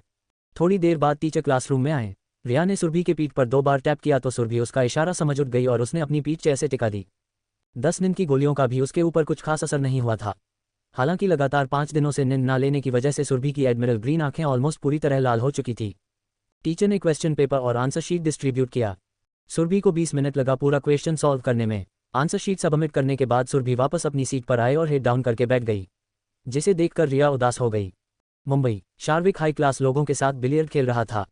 कुछ लोग वहां बिजनेस की बातें कर रहे थे तो कुछ लोग अपनी दौलत का दिखावा। अचानक शार्विक का फोन वाइब्रेट हुए, जिसे रिसीव करने के लिए शार्विक गेमिंग जोन से बाहर निकलकर बालकनी में आ गया। कॉल मिस्टर आनंद सिंघानिया का आ रहा था। शार्विक ने कॉल रिसीव किया। 5 दिन बाद तुम्हारी सगाई है। मैं चाहता हूं सगाई से पहले तुम अपनी होने वाली बीवी से मिल लो। फोन की दूसरी तरफ से मिस्टर आनंद ने कहा। शार्विक ने शांति से कहा, ठीक है, मैं आज ही उससे मिल लूंगा। मिस्टर आनंद को हैरानी हुई। उन्होंने सोचा था शार्विक उनसे ढेरों सवाल पूछेगा या फिर मना कर देगा, जैसे वो हर बार करता था, मगर हमेशा की तरह इस बार भी शार्विक के एक्शन ने उन्हें चौंका दिया था। क्या तुम जानते हो तुम्हारी होने वाली बीवी कौन है? मिस्टर आनंद ने पूछा। शार्विक ने दूर शून्य की तरफ देखते हुए कहा, बहुत अच्छे से, ये हुई ना बात, आखिरकार तुम मेरे ही पोते हो। तुमने ये साबित कर दिया, तुम हमेशा मुझसे 2 कदम आगे रहते हो। मिस्टर आनंद हंसे और बोले। शार्विक ने उनकी बातों पर कोई प्रतिक्रिया नहीं जताई। शादी के साथ ही उसके परिवार की एक शर्त भी है। वो लोग चाहते हैं जितनी जल्दी हो सके उतनी जल्दी तुम उसे मां बनाओ। उस बूढ़े ने कहा। वो जल्द से जल्द परनाना बनाना चाहता है, मगर मुझे इस बात पर यकीन नहीं हो रहा है। सिर्फ परनाना बनने के लिए वो इतनी अजीब शर्त क्यों रखेगा? दाल में जरूर कुछ काला है। तुम्हें इस बारे में पता करना चाहिए। मिस्टर आनंद ने बात आगे बढ़ाते हुए कहा। शादी के साथ ही उसके परिवार की एक शर्त भी है। वो लोग चाहते हैं जितनी जल्दी हो सके उतनी जल्दी तुम उसे मां बनाओ। उस बूढ़े ने कहा। वो जल्द से जल्द परनाना बनाना चाहता है, मगर मुझे इस बात पर यकीन नहीं हो रहा है। सिर्फ परनाना बनने के लिए वो इतनी अजीब शर्त क्यों रखेगा? दाल में जरूर कुछ काला है। तुम्हें इस बारे में पता करना चाहिए। मिस्टर आनंद की बातें सुनकर शार्विक की आईब्रोज दिलचस्पी के साथ आपस में जुड़ गईं। स्वाभाविक रूप से उसे भी यह शर्त अजीब लग रही थी। ठीक है, मैं पता कर लूंगा। शादी के बारे में क्या सोचा है आपने? अगर सगाई 5 दिन बाद है तो शादी कब होगी? शार्विक ने कहा। पहले सगाई हो जाने दो, उसके बाद शादी का तुम अपनी सहूलियत के हिसाब से देख लेना। मेरा काम था तुम्हारे लिए तुम्हारे लायक लड़की ढूंढना, जो मैंने कर दिया। अब आगे क्या करना है ये तुम पर निर्भर करता है। मैं तुम्हें किसी चीज़ के लिए फोर्स नहीं करूंगा। मैं उन खडूस अमीर बूढ़ों में से नहीं हूं जो अपने बच्चों को कुछ करने के लिए फोर्स करें। मिस्टर आनंद ने जवाब में कहा। अपने दादाजी की आखिरी बात सुनकर शार्विक के पतले होठ हल्के मुड़ गए। पहले उसके दादाजी ने बगैर पूछे उसकी शादी तय कर दी। पूरे दिल्ली में उसके शादी ढिंढोरा पिटवा दिया और अब वो कह रहे थे वो उन खडूस अमीर बूढ़ों में से नहीं है जो अपने बच्चों को कुछ करने के लिए फोर्स करते हैं। बेशक मिस्टर आनंद कोई खडूस अमीर बूढ़े नहीं थे, वे चालाक थे, बूढ़ी लोमड़ी जैसे चालाक। कॉल डिस्कनेक्ट करने के बाद शार्विक वापस नहीं गया। वो वहीं बालकनी में खड़ा कुछ गहराई से सोचता रहा। इसी बीच कपिल भी वहां आ गया। उसके हाथ में एक फाइल थी जिसके अंदर सुरभि से जुड़ी हुई जानकारियां थी। कितनी जानकारी मिली? शार्विक ने अपने होठों के बीच सिगार दबाते हुए पूछा। उतनी ही जितनी पूरे दिल्ली शहर को पता है बॉस। उनके बैकग्राउंड में कुछ खास नहीं है। जन्म हिमालय के एक छोटे से गांव में हुआ। उन्हें जन्म देने के कुछ दिनों बाद ही मिसेज मेहता उन्हें छोड़कर दिल्ली आ गई और यहाँ उन्होंने संजीव सिंघानिया से शादी कर ली। जब वो 3 दिन की थी तब से ही उनकी नानी ने उन्हें पाल पोष कर बड़ा किया। कपिल ने जवाब में कहा। और उसके पिता, उनसे जुड़े कोई जानकारी मिली? शार्विक ने सिगार जलाते हुए पूछा। नहीं बॉस, हालांकि मैंने हमारे कुछ लोगों को मिसेज मेहता के कॉलेज भेजा है। जल्द ही हमें मैडम के पिता से जुड़ी जानकारियां भी मिल जाएगी। Good work. कुछ लोगों को उसके गांव भी भेजो, उसके बारे में और जानकारियां इकट्ठा करो। मुझे उसके बारे में सब कुछ जानना है। काम हो जाएगा बॉस, कपिल ने कहा। शार्विक ने अब तक अपनी सिगार जला ली। इतने सालों बाद मिसेज मेहता ने उसे मेहता फैमिली में क्यों बुलाया? क्या तुम्हें इसकी वजह पता चली? सिगार का लंबा कस भरते हुए शार्विक ने पूछा। और उसके पिता, उनसे जुड़े कोई जानकारी मिली? नहीं बॉस, हालांकि मैंने हमारे कुछ लोगों को मिसेज मेहता के कॉलेज भेजा है। जल्द ही हमें मैडम के पिता से जुड़ी जानकारियां भी मिल जाएगी। यस बॉस, दरअसल संजीव मेहता की बेटी सिया के दिल में छेद है। उसे इमीडिएट हार्ट ट्रांसप्लांट की जरूरत है, मगर मेहता फैमिली का बिजनेस इन दिनों बहुत मंदी में चल रहा है। काफ़ी ढूंढने के बाद भी जब मिस्टर संजीव और मिसेज मेहता को अपनी बेटी के लिए सुटेबल हार्ट नहीं मिला तो अंत में मिसेज मेहता ने अपनी बड़ी बेटी सुरभि को यहाँ बुला लिया ताकि वो उनका हार्ट सिया को दे सके। कपिल ने जवाब में कहा। कपिल की आखिरी बात सुनते ही शार्विक की गहरी काली सफ़ेद आंखें बर्फ के समान ठंडी और पत्थर के समान कठोर हो गई। शार्विक ने अपनी जिंदगी में बहुत किस्म के लोग देखे थे, मगर मिसेज मेहता जैसी स्वार्थी और नीच औरत के बारे में शार्विक ने पहली बार सुना था। शार्विक को यकीन नहीं हो रहा था, इस दुनिया में कोई ऐसी भी माँ हो सकती है जो अपने एक बच्चे को बचाने के लिए दूसरे बच्चे की बलि चढ़ा दे। यस बॉस, दरअसल संजीव मेहता की बेटी सिया के दिल में छेद है। उसे इमीडिएट हार्ट ट्रांसप्लांट की जरूरत है, मगर मेहता फैमिली का बिजनेस इन दिनों बहुत मंदी में चल रहा है। काफ़ी ढूंढने के बाद भी जब मिस्टर संजीव और मिसेज मेहता को अपनी बेटी के लिए सुटेबल हार्ट नहीं मिला तो अंत में मिसेज मेहता ने अपनी बड़ी बेटी सुरभि को यहाँ बुला लिया ताकि वो उनका हार्ट सिया को दे सके। कपिल की आखिरी बात सुनते ही शार्विक की गहरी काली सफ़ेद आंखें बर्फ के समान ठंडी और पत्थर के समान कठोर हो गई। चॉपर रेडी करो, हम दिल्ली चल रहे हैं, शार्विक ने ठंडे स्वर में कहा।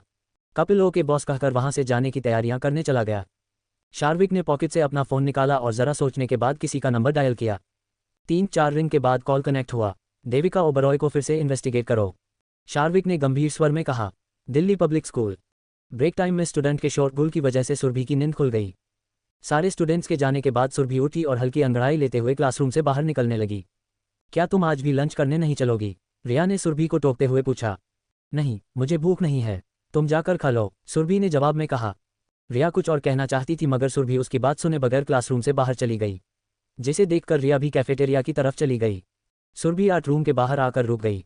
उसने कुछ पल तक आर्ट रूम को घूरा, फिर वो आर्ट रूम के अंदर आ गई जहां पहले से ही एक लड़का ड्राइंग कर रहा था। सुरभि ने लड़के पर ध्यान दिया मगर उसके कदमों की आहट महसूस कर लड़के की नज़र सुरभि की तरफ आ गई और उसी पर टिक गई। अपनी पूरी जिंदगी में उस लड़के ने पहले कभी इतनी सुंदर लड़की को नहीं देखा था। सुरभि एक खाली कैनवस बोर्ड के पास आए और दोनों हाथों में ब्रश उठाकर आलस के साथ कैनवास पर रंग भरने लगी, मानो कोई जबरदस्ती उससे पेंटिंग करवा रहा हो। उसकी हर एक मूवमेंट सुस्त थी। वो क्या बना रही थी ये भी बता पाना मुश्किल था। वो लगातार कैनवास पर डार्क कलर भरे जा रही थी। दूर खड़ा लड़का अपनी पेंटिंग छोड़कर सुरभि को देखने लगा था। उसकी चमकीली आंखों में अजीब सी उत्सुकता थी। शायद वो जानना चाहता था कोई इंसान 2 हाथों का यूज करके क्या ड्रॉ कर सकता है। 5 मिनट बाद सुरभि ने दोनों पेंट ब्रश नीचे रखा और फिर वो आर्ट रूम से बाहर चली गई। उसने अपनी पेंटिंग को ठीक से देखना तक जरूरी नहीं समझा था। हालांकि जब लड़के की नज़र उस पेंटिंग पर गई तो उसके होश उड़ गए। लड़का कैनवास के पास आया और गौर से उस पेंटिंग को घूरने लगा। अविश्वास उसकी आंखों में स्पष्ट रूप से देखी जा सकती थी। यूं ही स्कूल खत्म हुआ और सुरभि अपने कंधे पर बैकपैक टांगे आलस से चलती हुई स्कूल से बाहर आई, जहां एक ब्लैक सूट वाले आदमी ने उसका रास्ता रोक दिया। सुरभि ने अपनी झुकी की पलकें उठाई। सामने खड़ा आदमी बॉडीगार्ड जैसा दिखाई पड़ रहा था। मैडम, बॉस आपसे मिलना चाहते हैं, मेरे साथ चलिए, हमारी गाड़ी रोड की दूसरी तरफ खड़ी है, बॉस गाड़ी में आपका इंतजार कर रहे हैं, आदमी ने सर झुकाकर कहा। सुरभि ने रोड की दूसरी तरफ देखा, जहां अनगिनत काली गाड़ियों के कतार के बीच एक ग्रे रोल्स रॉयस खड़ी थी। गाड़ी का नंबर प्लेट देखते ही सुरभि पहचान गई। वो किसकी गाड़ी है? उस गाड़ी को पूरी दिल्ली शहर जानती थी। वो लेजेंडरी बिजनेसमैन शार्विक सिंघानिया की गाड़ी थी। सुरभि की आंखों से अचानक कुछ अजीब सा होकर गुजरा और फिर उसने बॉडीगार्ड के साथ अपना कदम शार्विक के गाड़ी की तरफ बढ़ा दिया। गार्ड ने गाड़ी का दरवाजा खोला। अंदर बैठा शार्विक अपने टैबलेट में कुछ कर रहा था। सुरभि अपना बैकपैक कंधे से उतारते हुए शार्विक के बगल वाली सीट पर बैठ गई। ये पहली बार था जब वो शार्विक को सामने से मिल रही थी।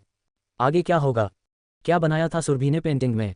क्यों शार्विक देविका ओबरॉय के बारे इन्विटेशन करवा रहा है? कैसी रहेगी सुरभि और शार्विक की पहली मुलाकात? चसिक्स बेशाम शार्विक। अंदर बैठा शार्विक अपने टैबलेट में कुछ कर रहा था। अब आगे। सुरभि अपना बैकपैक कंधे से उतारते हुए शार्विक के बगल वाली सीट पर बैठ गई। ये पहली बार था जब वो शार्विक को सामने से मिल रही थी। जितना उसमें इस आदमी के बारे में सुना था, यह आदमी उससे कई गुना ज्यादा चार्मिंग था। उसका होना ही लड़कों को अपने वजूद पर सवाल उठाने को मजबूर कर सकता था। शार्विक ने अपना टैबलेट ऑफ करते हुए सुरभि की तरफ देखा, जो अपने फ़ोन स्क्रीन की तरफ देख रही थी। उसके फ़ोन पर सुमित का कॉल आ रहा था। कोई बात नहीं, तुम कॉल रिसीव कर सकती हो, शार्विक ने आराम से कहा। सुरभि ने हल्का सिर हिलाया और कॉल रिसीव किया। बड़ी दी, मैं जानता हूँ आप आलसी हो, मगर इतना भी क्या धीरे चलना यार। स्कूल के बाकी स्टूडेंट अपने घर पहुँच चुके होंगे मगर आप अब तक स्कूल से बाहर ही नहीं आए। क्या मैं आपके लिए पालकी लेकर अंदर आऊँ? फ़ोन की दूसरी से सुमित ने कहा। सुमित की बातें सुनकर सुरभि ने शार्विक की तरफ देखा, जो गहराई से उसे एकटक देख रहा था। शार्विक का ऑरा शांत होने बावजूद बेहद ही डरावना होता था। लोग उसके आसपास जाने से भी डरते थे मगर सुरभि को देखकर ऐसा नहीं लग रहा था। उसके ऊपर शार्विक के स्ट्रॉन्ग प्रेजेंस का रत्ती भर भी असर पड़ रहा हो। बड़ी दी, मैं जानता हूँ आप आलसी हो, मगर इतना भी क्या धीरे चलना यार। स्कूल के बाकी स्टूडेंट अपने घर पहुँच चुके होंगे मगर आप अब तक स्कूल से बाहर ही नहीं आए। क्या मैं आपके लिए पालकी लेकर अंदर आऊँ? सुमित की बातें सुनकर सुरभि ने शार्विक की तरफ देखा, जो गहराई से उसे एकटक देख रहा था। सुरभि ने कहा, आज मैं बिजी हूँ, दूसरे दिन मिलते हैं। अपनी बात कहने के बाद सुरभि ने कॉल डिस्कनेक्ट कर दिया। उसने सुमित के कुछ बोलने का भी इंतजार नहीं किया था। फ़ोन पॉकेट में डालते हुए सुरभि ने अपनी सुस्त पलकें उठाकर शार्विक को देखा। जिसकी गहरी सफ़ेद काली आंखें उसके दिल के आसपास मौजूद दीवारों को तोड़कर उसके दिल में झांकने को आतुर थी। सुरभि ने पूछा, तुमने मुझे यहाँ क्यों बुलाया है? उसकी आकर्षक आवाज़ में ना ही कोई खटास थी और ना ही मिठास। शार्विक जवाब देने के बजाय सीट से पीठ टिकाते हुए मुस्कुराने लगा। दुनिया में ऐसे बहुत कम हिम्मती लोग थे जो पहली मुलाकात में ही उसे तुम कहकर बातें करें। खासकर लड़कियां तो शार्विक के सामने खुद को देवी का ही इंसानी रूप बनाकर रखती थी ताकि शार्विक पर उनका अच्छा इंप्रेशन बने, मगर फिलहाल शार्विक के सामने दिल्ली पब्लिक स्कूल के यूनिफॉर्म में जो लड़की बैठी थी उसे किसी चीज़ से कोई फर्क ही नहीं पड़ रहा था। सुरभि ने उसकी मुस्कान देखी। जो लड़का लड़की सबको अपने प्यार में पागल कर देने के लिए काफ़ी था। सुरभि ने अपनी मुट्ठियां कस ली। मैंने तुमसे कुछ पूछा शार्विक सिंघानिया?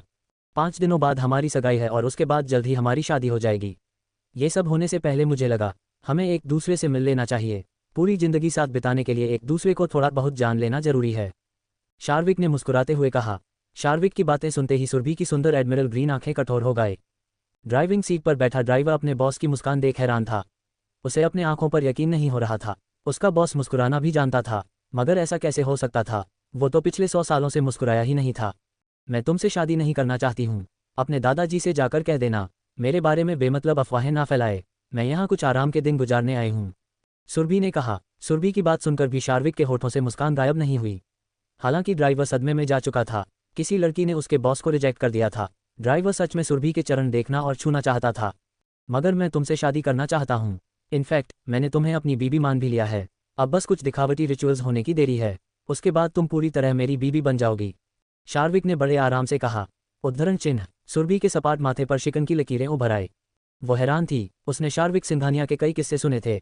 हालांकि शार्विक सिंघानिया को जेंटलमैन कहना गलत होगा, क्योंकि अतीत में जितनी भी लड़कियों ने उसके करीब आने की कोशिश करी उनकी शार्विक सिंघानिया ने जिंदगी बर्बाद कर दी थी, मगर फिर भी लड़कियां उस पर मरती थी।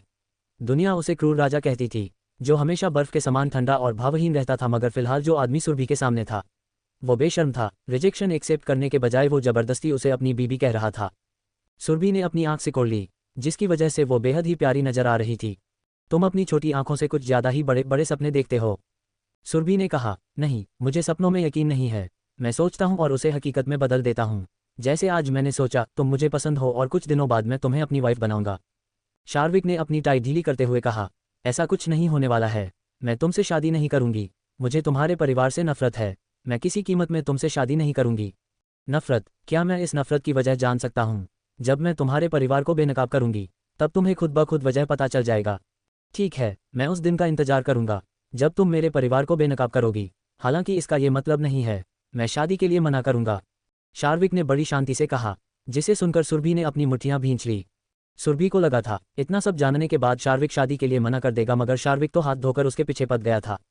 अनंतपुर केस 69 से तुम किस तरह जुड़ी हुई हो? मैंने तुम्हारे बारे में जितना जाना है उसके मुताबिक अनंतपुर केस 69 से तुम्हारा कोई ताल्लुक नहीं है। फिर तुम्हारे लोग इतने दिनों से इस केस को इन्वेस्टिगेट क्यों कर रहे हैं? शार्विक ने अचानक गंभीरता से पूछा। अनंतपुर केस 69 का जिक्र सुनते ही सुरभि का सुंदर चेहरा पत्थर के समान कठोर हो गया। उसने कुछ पल तक शार्विक को घूरा। शार्विक ने सफ़ेद शर्ट, काली पैंट और टाई पहन रखी थी, जिसमें वो बेहद ही स्टनिंग नजर आ रहा था। शार्विक के गले में लटकी हल्की ढीली टाई उसे बेहद ही कूल और चार्मिंग लुक दे रही थी, जो उसके आम रिजर्व्ड लुक से पूरी तरह अलग था। सुरभि ने शार्विक से अपनी नज़रें फेर ली और ठंडे भाव के साथ विंडो से बाहर देखने लगी। शार्विक समझ चुका था सुरभि उसके सवाल का जवाब नहीं देने वाली है, इसीलिए उसने उससे आगे कुछ नहीं पूछा। ना जाने क्यों अचानक शार्विक सुरभि की तरफ झुकने लगा, जिसे महसूस कर सुरभि की बॉडी अकड़ गई। शार्विक से आती स्ट्रॉन्ग अट्रैक्टिव मेनली फ्रेग्रेंस सीधा सुरभि के नाक में घुस रही थी और ना चाहते हुए भी एक पल के लिए सुरभि का दिल धड़कन भूल गया। जिंदगी में पहली बार कोई अनजान लड़का सुरभि के इतने करीब आया था। शार्विक सुरभि के चेहरे के बिल्कुल करीब आकर रुक गया। सुरभि के आंखों से सुस्ती और कठोरता कहीं गायब हो चुकी थी और उसकी जगह एक अजीब तरह के भाव ने ले ली थी, जिसे शब्दों में पिरो पाना मुश्किल था। शार्विक ने धीरे से सुरभि का सीट बेल्ट लगाया, जिसे देखकर सुरभि को राहत महसूस हुई। हालांकि उसे राहत क्यों महसूस हुई ये सुरभि खुद समझ नहीं पा रही थी। शार्विक ने दोबारा अपनी पीठ सीट से टिकाते हुए ड्राइवर को कहा, मूनलाइट रेस्टोरेंट चलो। ओके बॉस, ड्राइवर ने कहा और कार का इंजन स्टार्ट कर दिया। पूरे रास्ते सुरभि और शार्विक में कोई बात नहीं हुई। सुरभि पूरे रास्ते विंडो से बाहर देख रही थी और शार्विक खामोशी से सुरभि के सुंदर चेहरे को देख रहा था। उन दोनों की खामोशी में भी एक अलग सा खिंचाव था। रेस्टोरेंट पहुंचते ही गार्ड ने 20 मिनट तक सिक्योरिटी चेकअप करा, जिसके बाद गार्ड ने शार्विक के लिए कार का दरवाजा खोला। शार्विक कार से बाहर आया। उसने खुद से सुरभि के लिए कार का दरवाजा खोला और किसी जेंटलमैन की तरह सुरभि की तरफ अपना एक हाथ बढ़ा दिया। सुरभि ने बगैर कुछ कहे अपना हाथ शार्विक के हाथ में रख दिया और वो कार से बाहर आई, मगर इसके बाद भी शार्विक ने उसका हाथ नहीं छोड़ा। क्या तुम बैग पैक लेकर लंच के लिए चलने वाली हो? शार्विक ने पूछा। हाँ, मुझे तुम पर भरोसा नहीं है, सुरभि ने आराम से कहा। सुरभि की बात सुनकर शार्विक हल्का मुस्कुराया मगर उसने कहा कुछ नहीं।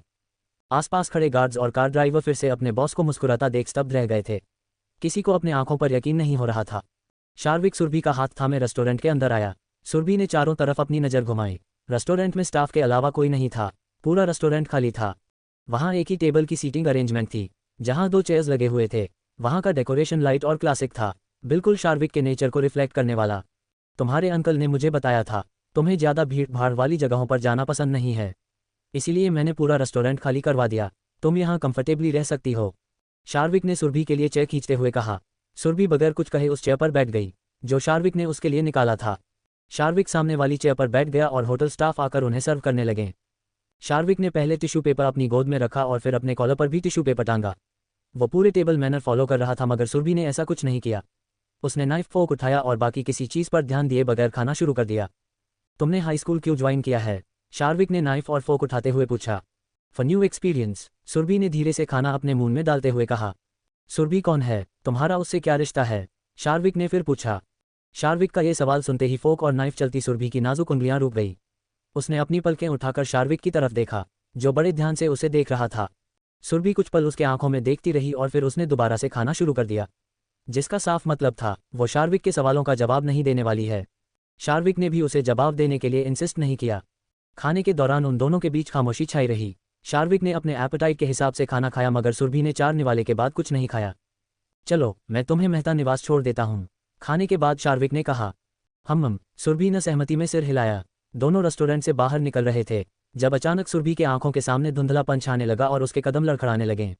सुरभि ने खुद संभालने की कोशिश की मगर वो ज़्यादा देर तक खुद को संभाल नहीं पाए। उसका कंट्रोल अपने शरीर से पूरी तरह छूट चुका था। शार्विक ने पलटकर सुरभि की तरफ देखा तो पाया सुरभि जमीन पर गिरने वाली है। शार्विक का हैंडसम चेहरा एकदम से काला पड़ गया। शार्विक जल्दी से आगे बढ़ा और उसने सुरभि को अपनी बाहों में उठा लिया। मेहता निवास, पता नहीं वो लड़की अब तक कहाँ रह गई। आज उसे घर आने दो, ऐसा सब सिखाऊंगी कि दोबारा ऐसी कोई गलती करने की हिम्मत नहीं करेगी। देर रात को मेहता निवास में मिसेज मेहता खुद में ही बड़बड़ाते हुए इधर उधर चक्कर काट रही थी।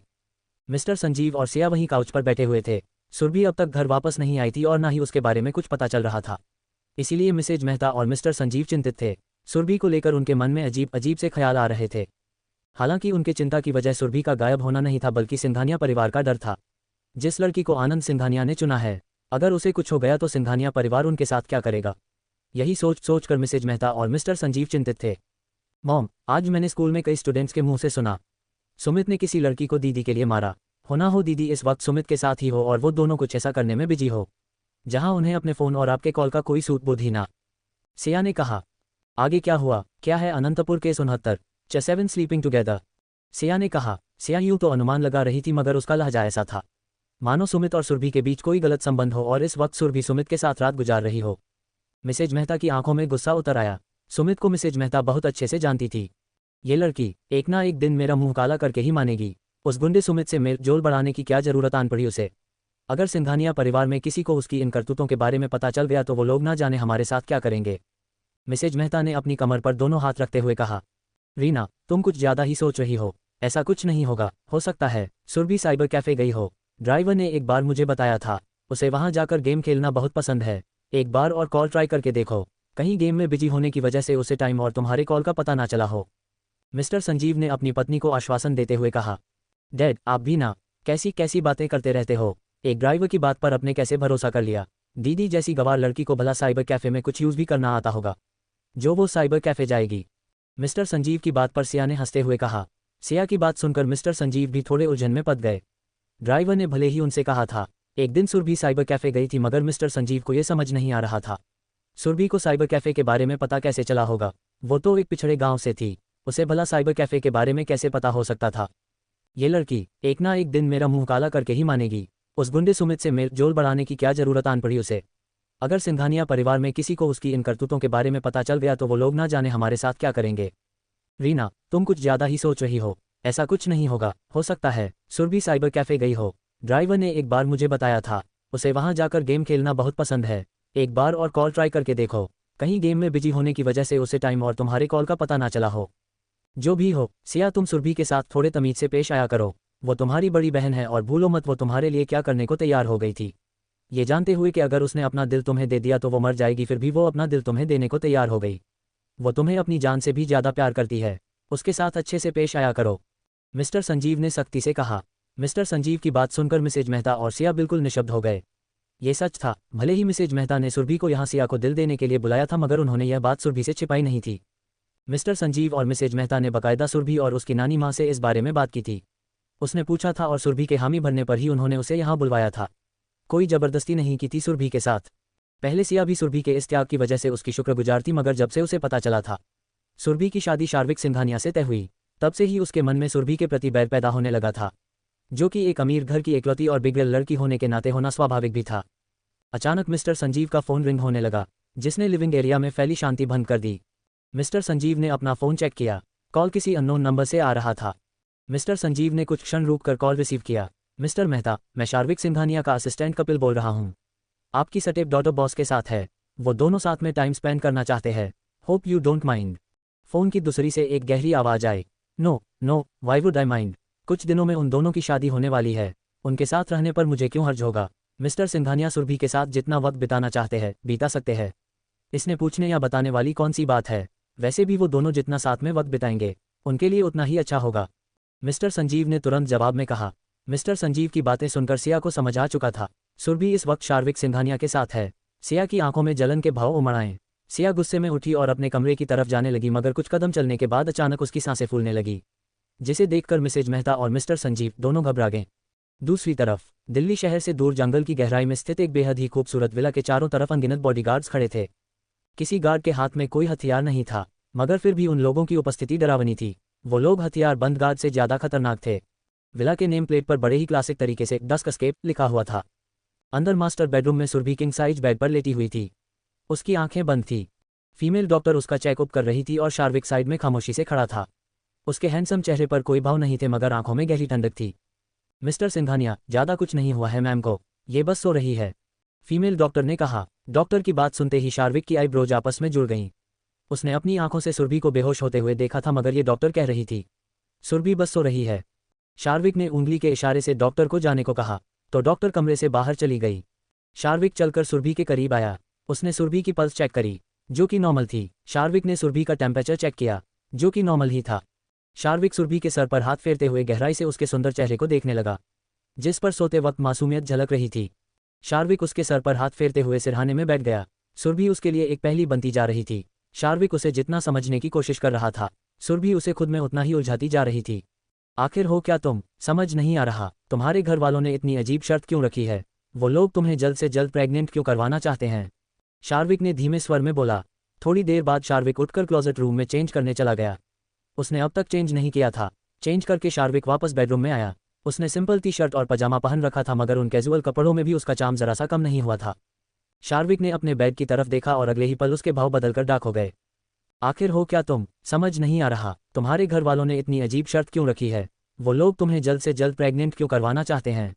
थोड़ी देर बाद शार्विक उठकर क्लोजेट रूम में चेंज करने चला गया। उसने अब तक चेंज नहीं किया था।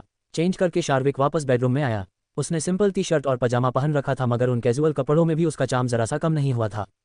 सुरभि बेड पर सो रही थी और इसी क्रम में उसकी स्कर्ट ऊपर की तरफ उठ चुकी थी। उसकी लंबी पतली गोरी टांगे ठीक शार्विक के नज़रों के सामने था। यहाँ तक कि सुरभि का इनरवियर भी शार्विक को थोड़ा बहुत नजर आ रहा था। शार्विक ने धीरे से गल्प किया। उसे अचानक अपनी बॉडी में अजीब सी हलचल महसूस होने लगी थी। एक तो जिंदगी में पहली बार उसने किसी लड़की को अपने बेड पर आने दिया था, और ऊपर से वो लड़की उसके बेड पर इतनी सेडिक्टिव कंडीशन में थी। शार्विक ने गहरी सांस ली। वो चलकर बेड के पास आया। उसकी पलकें झुकी हुई थी, मानो वो खुद को सुरभि को देखने से रोक रहा हो। शार्विक ने सुरभि की तरफ देखे बगैर अपना हाथ बढ़ाकर सुरभि की स्कर्ट को नीचे किया। इसी क्रम भी उसकी कठोर उंगली सुरभि की सॉफ्ट स्किन से जा टकराए और शार्विक की बॉडी अकड़ गई। शार्विक ने जल्दी से अपना हाथ पीछे खींचना चाहा, मगर उसकी उंगलियां स्कर्ट में बुरी तरह उलझ चुकी थी।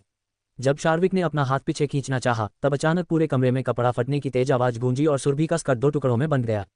वो तो शुक्र था सुरभि सो रही थी, नहीं तो शार्विक खुद नहीं जानता था अपना स्कर्ट फाड़ने के लिए सुरभि उसके साथ क्या करती। या तो वो उसे जान से मार देती या फिर उसके हाथ काट देती। शार्विक ने हार मानते हुए गहरी सांस ली। वो जितना इस अजीब सिचुएशन से भागना चाहता था, उतना ही इसमें उलझता जा रहा था। शार्विक ने अंत में अपनी पलकें उठाई। अब उसे कोई फर्क नहीं पड़ रहा था। वैसे भी सुरभि उसकी होने वाली बीबी थी, उसे क्यों ही फर्क पड़े सुरभि को ऐसे देखने या छूने में। शार्विक ने आहिस्ता से सुरभि का स्कर्ट उसकी बॉडी से अगल किया। फिर उसने सुरभि को ब्लैंकेट से कवर कर दिया। शार्विक किसी फीमेल सर्वेंट को बुलाना चाहता था, मगर सुरभि के फटे स्कर्ट का ख्याल आते ही शार्विक ने सर्वेंट को बुलाने का ख्याल अपने दिमाग से निकाल दिया। शार्विक क्लोजेट रूम में आया। वहां सिर्फ उसके ही कपड़े थे। चारों तरफ नजर घुमाने के बाद शार्विक अपने फोन से किसी को कुछ मैसेज किया और फिर एक शर्ट लेकर कमरे में आ गया। सुरभि पूरी दुनिया से बेखबर गहरी नींद से सो रही थी। शार्विक ने ब्लैंकेट सुरभि के ऊपर से हटाया। सुरभि ने सिर्फ शर्ट और टाई पहन रखी थी, जिस पर दिल्ली पब्लिक स्कूल का बैच था। सुरभि की शर्ट ज्यादा लंबी नहीं थी, इसलिए शार्विक उसे अपना शर्ट पहनना चाहता था ताकि उससे सुरभि का थाई भी कवर हो जाए। शार्विक ने सुरभि की टाई निकाली, फिर वो एक एक कर सुरभि के शर्ट के बटन खोलते लगा। उसके हैंडसम चेहरे पर बिल्कुल शांत एक्सप्रेशंस थे, मानो उसने पहले भी कई बार सुरभि के कपड़े बदले हो, जबकि ऐसा हकीकत में नहीं था। शर्ट निकालने के बाद शार्विक ने एक सरसरी नज़र सुरभि की पूरी बॉडी पर डाली, जो परफेक्ट थी, बिल्कुल किसी नाजुक सफ़ेद गुलाब जैसी। शार्विक ने गहरी सांस छोड़ते हुए सुरभि को अपना शर्ट पहना दिया, जो सुरभि के घुटनों तक आता था। सुरभि के कपड़े लॉन्ड्री बास्केट में डालने के बाद शार्विक वापस बेडरूम में आया और सुरभि के बगल में लेते हुए ऊपर सीलिंग की तरफ देखने लगा। उसको देखकर लग ही नहीं रहा था वो जिंदगी में पहली बार किसी लड़की के साथ सो रहा है। शार्विक का बर्ताव ऐसा था मानो वो हर रात सुरभि के साथ सोता हो। Delhi public school. Watchman security cabin में बैठा हल्की झपकी ले रहा था। देर रात हो चुकी थी। स्कूल में चारों तरफ सन्नाटा पसरा हुआ था। अचानक वॉचमैन के कानों में कुछ अजीब सी हलचल पड़ी हुई, जिसे सुनते ही वॉचमैन ने उचक कर अपनी नींद भरी आंखें खोल दी। वॉचमैन ने चारों तरफ नजर घुमाई। दूर झाड़ियों के पीछे से कुछ आवाजें आ रही थी, जिसे देखते ही वॉचमैन टॉर्च और डंडा लेकर तुरंत सिक्योरिटी केबिन से बाहर निकला। कौन है वहाँ? देखो, अगर तुम यहाँ किसी गलत इरादे से आए हो तो मेरा सुझाव है वापस लौट जाओ। यह एक हाई स्कूल है, यहाँ तुम्हें कुछ खास नहीं मिलेगा, वॉचमैन ने कहा। वह सावधानी से अपना कदम झाड़ियों की तरफ बढ़ा रहा था। झाड़ी के पास पहुंचते ही वहां का नजारा देख वॉचमैन की आंखें खौफ से चौड़ी हो गईं। झाड़ी के पीछे एक आदमी की डेड बॉडी पड़ी थी और दो कुत्ते उस डेड बॉडी को नोच नोच कर खा रहे थे। वॉचमैन एक नज़र में ही डेड बॉडी को पहचान गया। वह डेड बॉडी उसके ही साथ स्कूल में काम करने वाले दूसरे वॉचमैन की थी, सुकेश। वॉचमैन एकदम से चीख उठा, check the address of Oberoi group. Watchman एकदम से चीख उठा। वॉचमैन की समझ नहीं आ रहा था उसके साथी को किसने, कब और क्यों इतनी बेरहमी से मारा। थोड़ी देर पहले ही तो उसने सुकेश के साथ अपनी पोजीशन बदली थी और सुकेश तो स्कूल के अंदर था। क्या किसी ने अंदर ही सुकेश का कत्ल किया था? मगर उसने तो किसी को स्कूल के अंदर जाते हुए नहीं देखा था। हैरानी और सदमे में वॉचमैन ये भी भूल गया था जो दो कुत्ते उसके साथी के शव को नोच नोच कर खा रहे थे, अब उनका निशाना वो खुद बन चुका था। दोनों कुत्तों ने गुर्राते हुए अचानक वॉचमैन पर हमला कर दिया, जिससे वॉचमैन जमीन पर गिर पड़ा। एक कुत्ते ने वॉचमैन का हाथ अपने जबड़े में फंसा रखा था और उसके नुकीले दांत वॉचमैन के शर्ट और स्किन को फाड़ते हुए अंदर घुसता जा रहा था। वॉचमैन ने हाथ पैर चलाते हुए दोनों कुत्तों को खुद से दूर करने की कोशिश की, मगर उन दोनों कुत्तों में आम कुत्तों से ज्यादा ताकत थी। अपनी पूरी ताकत लगाने के बावजूद वॉचमैन उनकी चुंगल से खुद को छुड़ा नहीं पा रहा था। देखते ही देखते कुत्तों ने वॉचमैन के हाथ और पैर को चबाना शुरू कर दिया। वॉचमैन का एक हाथ एक कुत्ते के मुंह में था और एक पैर दूसरे कुत्ते के मुंह में। वॉचमैन का आधा से ज्यादा शरीर खून से लथपथ हो चुका था। वॉचमैन को ऐसा महसूस हो रहा था जैसे आज धरती पर उसका आखिरी दिन है। अपनी मौत को सामने देख वॉचमैन ने पूरी ताकत लगाकर कुत्तों को खुद से दूर झटका और लंगड़ाते हुए स्कूल की तरफ भागने लगा। दोनों कुत्ते भी वॉचमैन के पीछे भागे, मगर वॉचमैन ने स्कूल के अंदर जाकर जल्दी से स्कूल का दरवाजा अंदर से बंद कर दिया। दोनों कुत्ते गुर्राते और भौंकते हुए दरवाजा पर कूदने लगे, जिसे सुनकर अंदर छुपा वॉचमैन बुरी तरह कांपने लगा। हालांकि कुत्तों के लिए दरवाजा पार करके अंदर जा पाना नामुमकिन था, मगर यह जानते हुए भी वॉचमैन को ऐसा महसूस हो रहा था जैसा दोनों कुत्ते अंदर आकर उसे भी उसके साथी की तरह नोच खाएंगे। दरवाजे से पीठ टीकाकार वॉचमैन वहीं जमीन पर बैठ गया। उसकी सांसें उथल पुथल थी। डर और घबराहट में कांपते हुए उसने बड़ी मुश्किल से अपना फोन निकाला और पुलिस को कॉल किया। स्कूल के फर्स्ट फ्लोर पर खड़ा एक इंसान ना जाने कब से वॉचमैन को देख रहा था। अंधेरे में उस इंसान का चेहरा तो नजर नहीं आ रहा था, मगर उसके मस्कुला हाथ पर मौजूद स्नैक टैटू उसे बेहद ही डरावना बना रही थी। पुलिस को कॉल करने के थोड़ी देर बाद वॉचमैन बेहोश होकर जमीन पर लुढ़क गया। फर्स्ट फ्लोर पर खड़ा इंसान लंबे समय तक बेहोश वॉचमैन को देखता रहा, मानो कन्फर्म करने की कोशिश कर रहा हो वॉचमैन सच बेहोश हुआ है या नहीं। काफी वक्त बाद वह आदमी बेहोश वॉचमैन के ठीक सामने खड़ा था। उसने लाल हुडी पहन रखी थी और उसके हाथ में एक इंजेक्शन थी। हुडी वाला इंसान झुका और उसने इंजेक्शन वॉचमैन के गर्दन में इंजेक्ट कर दिया। Dusk escape. देर रात को शार्विक का फोन रिंग हुआ। शार्विक की नींद बहुत हल्की थी। फोन रिंग की आवाज सुनते ही शार्विक ने धीरे से अपनी आंखें खोली। उसे अपने सीने पर हल्का भारीपन महसूस हो रहा था। शार्विक ने अपनी पलकें झुकाए। सुरभि उसके सीने पर सर रखे उसकी बाहों में सिमट के सो रही थी। शार्विक ने आहिस्ता से हाथ बढ़ाकर नाइट स्टैंड से अपना फोन उठाया। कॉलर इट देखते ही शार्विक की नज़र फिर से सुरभि की तरफ चली गई। वैसे तो सुरभि को जल्दी नींद नहीं आती थी, मगर जब उसे नींद आती थी तब उसके कान के पास ढोल नगाड़े बजाने पर भी उसकी नींद नहीं टूटती थी। शार्विक ने कॉल रिसीव किया। आज तुम मुझसे मिले और इस वक्त वो तुम्हारे साथ ही है। फोन की दूसरी तरफ से एक भारी आवाज आई। मैंने सुना। वो मेरे साथ ही है। शार्विक ने सुरभि ने सिल्की बालों में उंगलियां फेरते हुए कहा। योजक चिन्ह उद्धरण चिन्ह। फोन की दूसरी तरफ मौजूद इंसान ने पूछा, क्या कर रही है वो सो रही है। क्या वो सो रही है? फोन की दूसरी तरफ मौजूद इंसान की आवाज़ ऐसी थी मानो उसने कुछ गलत सुन लिया हो। हाँ, वो सो रही है, शार्विक ने कहा। शार्विक की बात सुनकर फोन की दूसरी तरफ मौजूद इंसान ने गंभीरता से पूछा, वो कब से सो रही है? पिछले 5 घंटों से। 5 घंटों से सो रही है वो? मगर ऐसे कैसे हो सकता है? आप इतने हैरान क्यों हो? क्या उसका सोना आपके लिए कोई अविश्वास भरा वाकया है? इंसान सोते हैं, इसमें कुछ अजीब नहीं है। बेशक इसमें कुछ अजीब नहीं है, मगर आम इंसानों के लिए वो आम लोगों से अलग है। उसे जल्दी नींद नहीं आती। क्या हितेश ने तुम्हें इस बारे में नहीं बताया? वो कई हफ्तों तक बगैर सोए रह जाती है। उसे नींद की बहुत बड़ी प्रॉब्लम है। उसे सुलाना बहुत मुश्किल काम है। ना ही उसके ऊपर किसी स्लीपिंग ड्रग का असर होता है और ना ही हिप्नोसिस का। फोन की दूसरी तरफ मौजूद इंसान ने कहा, जिसे सुनकर शार्विक गहरी सोच में डूब गया। शार्विक को समझ नहीं आ रहा था सुरभि इतनी अजीब क्यों थी। एक तरफ उसके ऊपर हिप्नोसिस और स्लीपिंग ड्रग का भी ज़्यादा असर नहीं होता था। उसे जल्दी नींद नहीं आती थी, मगर दूसरी तरफ वो चलते चलते ही सो जाती थी। और कितनी बातें छिपाई है आप लोगों ने मुझसे मेरी बीवी के बारे में? शार्विक ने ठंडे स्वर में पूछा। फोन की दूसरी तरफ खामोशी छा गई, मानो शार्विक ने फोन की दूसरी तरफ मौजूद इंसान की गलती पकड़ ली हो।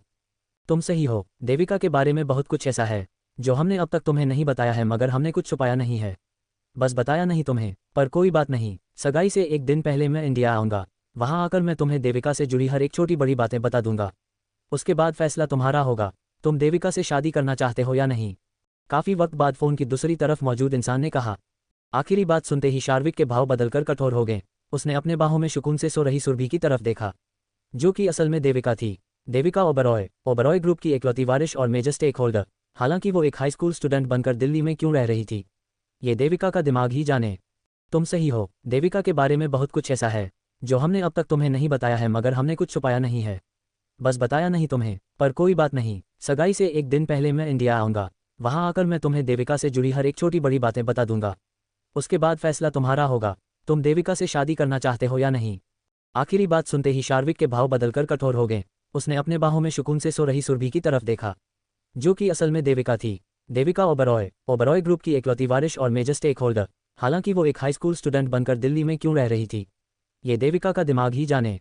मैं उससे शादी करूंगा, नो मैटर उसे क्या कैसी और कितनी बड़ी प्रॉब्लम है। आपकी नवासी मेरी बीवी बनेगी, और यह आज नहीं बहुत सालों पहले डिसाइड हो चुका था। शार्विक सिंघानिया ना खुद अपने शब्दों से पीछे हटता है और ना सामने वाले को पीछे हटने देता है। शार्विक ने कहा। उसका लहजा ऐसा था जैसे मानो उसके शब्दों का वजन ब्रह्मा के लकीर के समान हो। फोन की दूसरी तरफ मौजूद देविका के नाना मिस्टर रघुनाथ ओबरॉय के होठों पर हल्की मुस्कान आ गई। वो अपनी नवासी के लिए शार्विक जैसा लड़का ही चाहते थे। आशा करता हूँ सारी सच्चाई जानने के बाद भी तुम्हारा मत ऐसा ही रहे और तुम अपने शब्दों से पीछे ना हटो, मिस्टर रघुनाथ ने कहा। शार्विक ने कुछ नहीं कहा, मगर उसकी खामोशी काफी कुछ कह रही थी। अगली सुबह शार्विक जिम से वापस अपने बेडरूम में आया। देविका मुंह के बल बेड पर सो रही थी। उसके काले मेसी बाल उसके चेहरे पर बिखरे हुए, जिसकी वजह से वो बेहद ही क्यूट और एडोरेबल दिख रही थी। शार्विक ने टॉवल से पसीने पूछते टाइम देखा। सुबह के 7 बज रहे थे, मगर देविका का उठने का कोई इरादा नजर नहीं था। शार्विक ने देविका को डिस्टर्ब नहीं किया। वैसे भी देविका को जल्दी नींद नहीं आती थी। शार्विक उसकी नींद खराब नहीं करना चाहता था।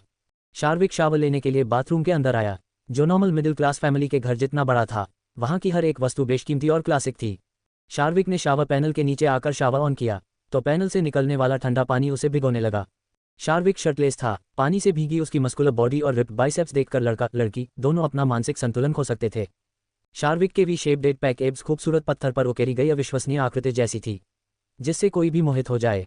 शार्विक ने आंखें बंद करते हुए अपने बालों में उंगलियां घुमाई। आम दिनों उसके दिमाग में सिर्फ अपने बिजनेस से जुड़ी हुई बातें घूमती थी, मगर आज शार्विक के दिमाग में सिर्फ देविका से जुड़ी हुई बातें घूम रही थी।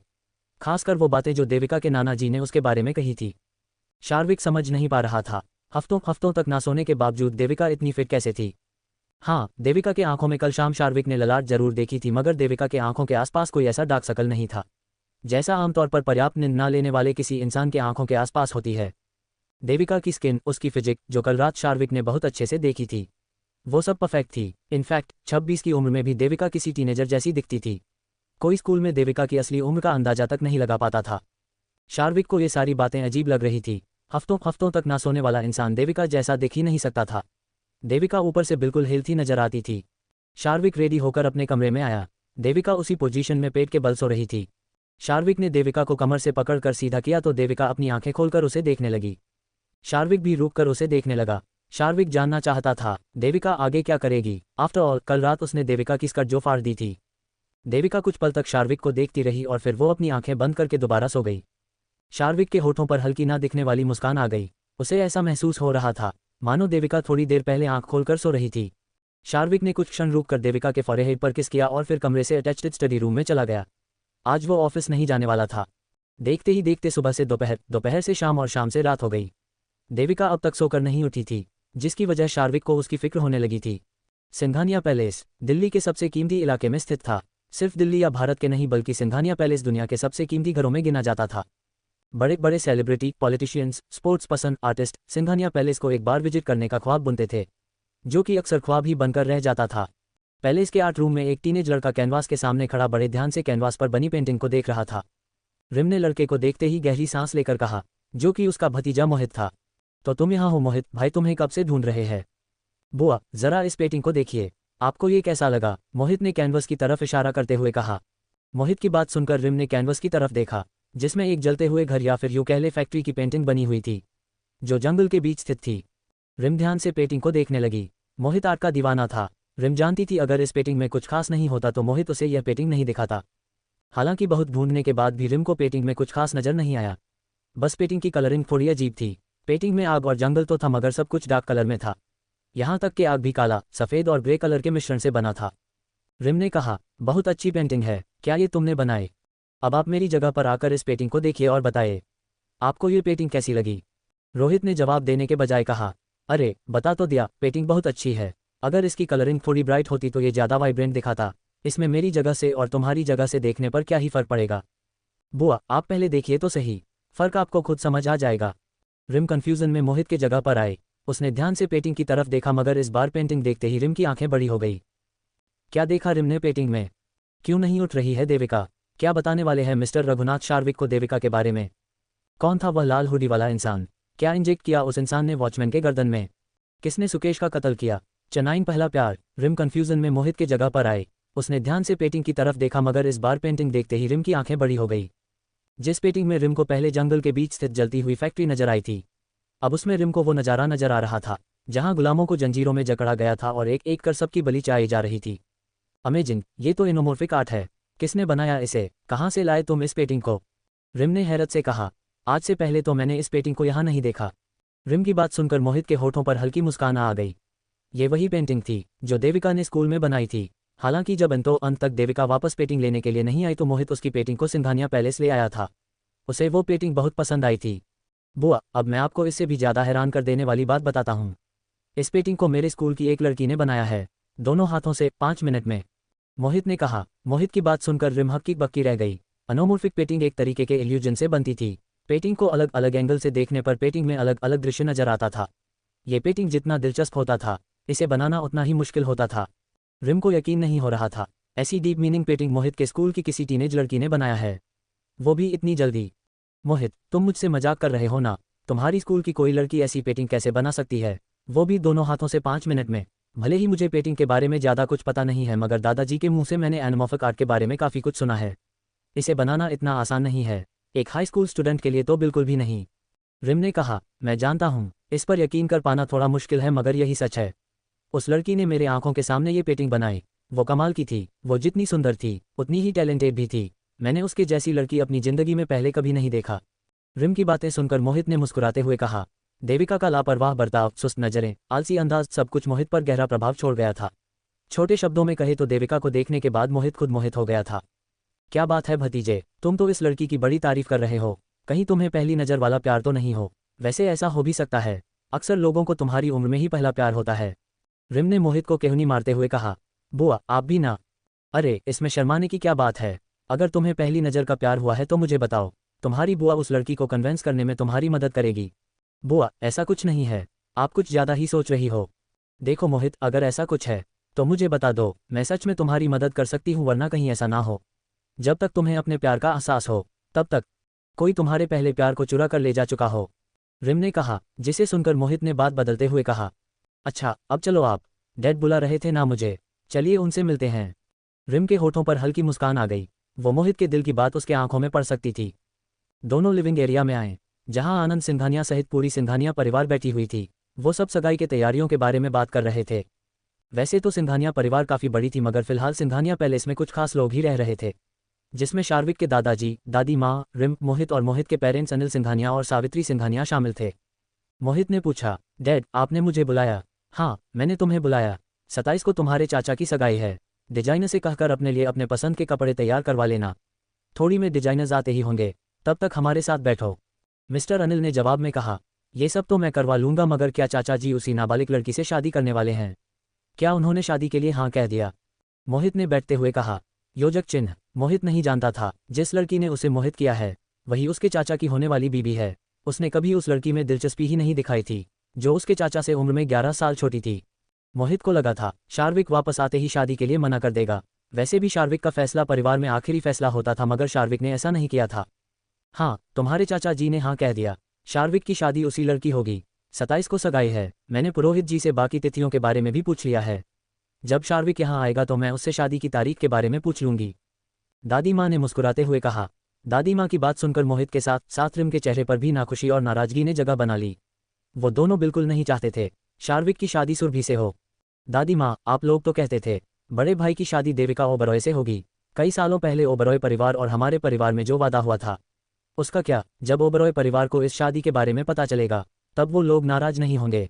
बगैर मतलब किसी आम लड़की के लिए ओबरॉय परिवार से दुश्मनी क्यों मोलना? रिम ने दादी माँ के बगल में बैठते हुए कहा। दरअसल देविका के नाना मिस्टर रघुनाथ ओबरॉय और शार्विक के दादा मिस्टर आनंद सिंघानिया घनिष्ठ मित्र थे। देविका और शार्विक जब 10-11 साल के थे, तब ही दोनों परिवारों की मित्रता रिश्ते में बदलने के लिए उन दोनों की शादी तय कर दी गई थी। रिम और मोहित को समझ नहीं आ रहा था क्यों दादाजी देविका ओबरॉय जैसी लड़की को छोड़कर शार्विक की शादी एक मामूली लड़की से करवा रहे हैं। मिस्टर अनिल और उनकी पत्नी मिसेज सावित्री के दिमाग में भी यही सवाल कई दिनों से उठ रहा था, मगर दादाजी और दादी माँ किसी को कुछ बता ही नहीं रहे थे। तुम लोगों की इसकी फिक्र करने की जरूरत नहीं है। ओबरॉय परिवार को इस शादी से कोई हर्ज नहीं होने वाला है। तुम लोग बस सगाई की तैयारियों पर ध्यान दो। मैं चाहता हूँ मेरे पोते की सगाई पूरी देश दुनिया याद रखे, दादाजी ने कहा। रिम विरोध में कुछ कहना चाहती थी।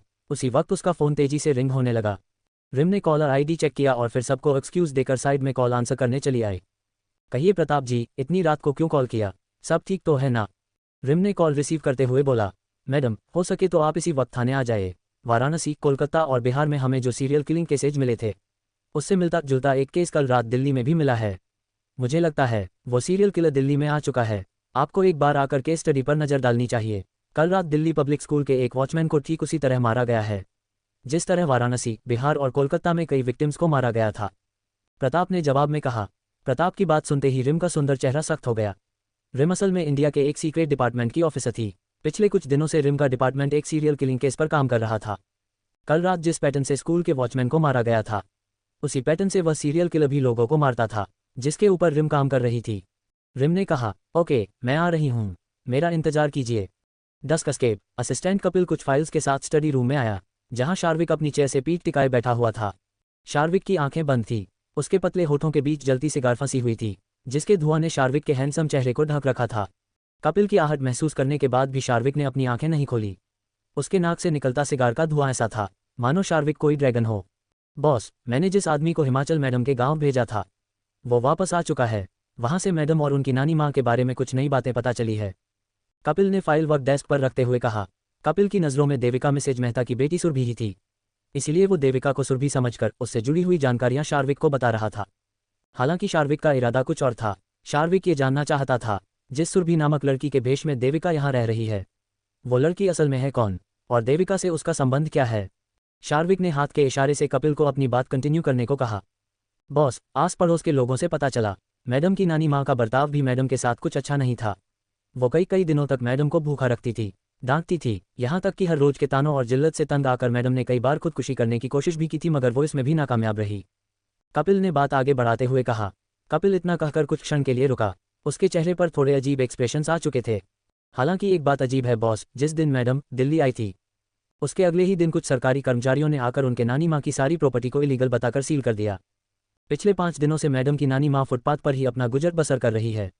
उन्होंने मिसेज मेहता को कॉल करके इस बारे में बताया था, मगर मिसेज मेहता उन्हें अपने साथ दिल्ली में नहीं रखना चाहती है। उन्होंने उनकी जिम्मेदारी लेने से साफ मना कर दिया, यहाँ तक कि अब शायद मिसेज मेहता ने अपनी माँ का नंबर ब्लॉक भी कर दिया है।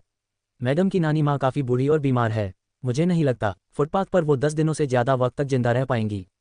कपिल ने आगे बात बढ़ाते हुए कहा। योजक चिन्ह, उद्धरण चिन्ह। कपिल की बात सुनकर शार्विक के होठ हल्के मुड़ गए। शार्विक अच्छे से जानता था सुरभि की नानी माँ के साथ ये सब किसने किया होगा। भले ही शार्विक ये नहीं जानता था सुरभि कौन है, मगर अब तक उसे इतना समझ आ चुका था कि सुरभि जो भी थी देविका के लिए बहुत खास थी। सुरभि के पिता की कोई खबर मिली? शार्विक ने सिगार की राख एस्ट्रे में झाड़ते हुए पूछा।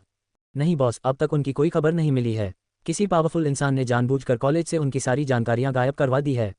हालांकि हमारे लोग इन्वेस्टिगेशन कर रहे हैं, आज नहीं तो कल हमें मैडम के पिता के बारे में भी सब कुछ पता चल जाएगा, कपिल ने जवाब में कहा।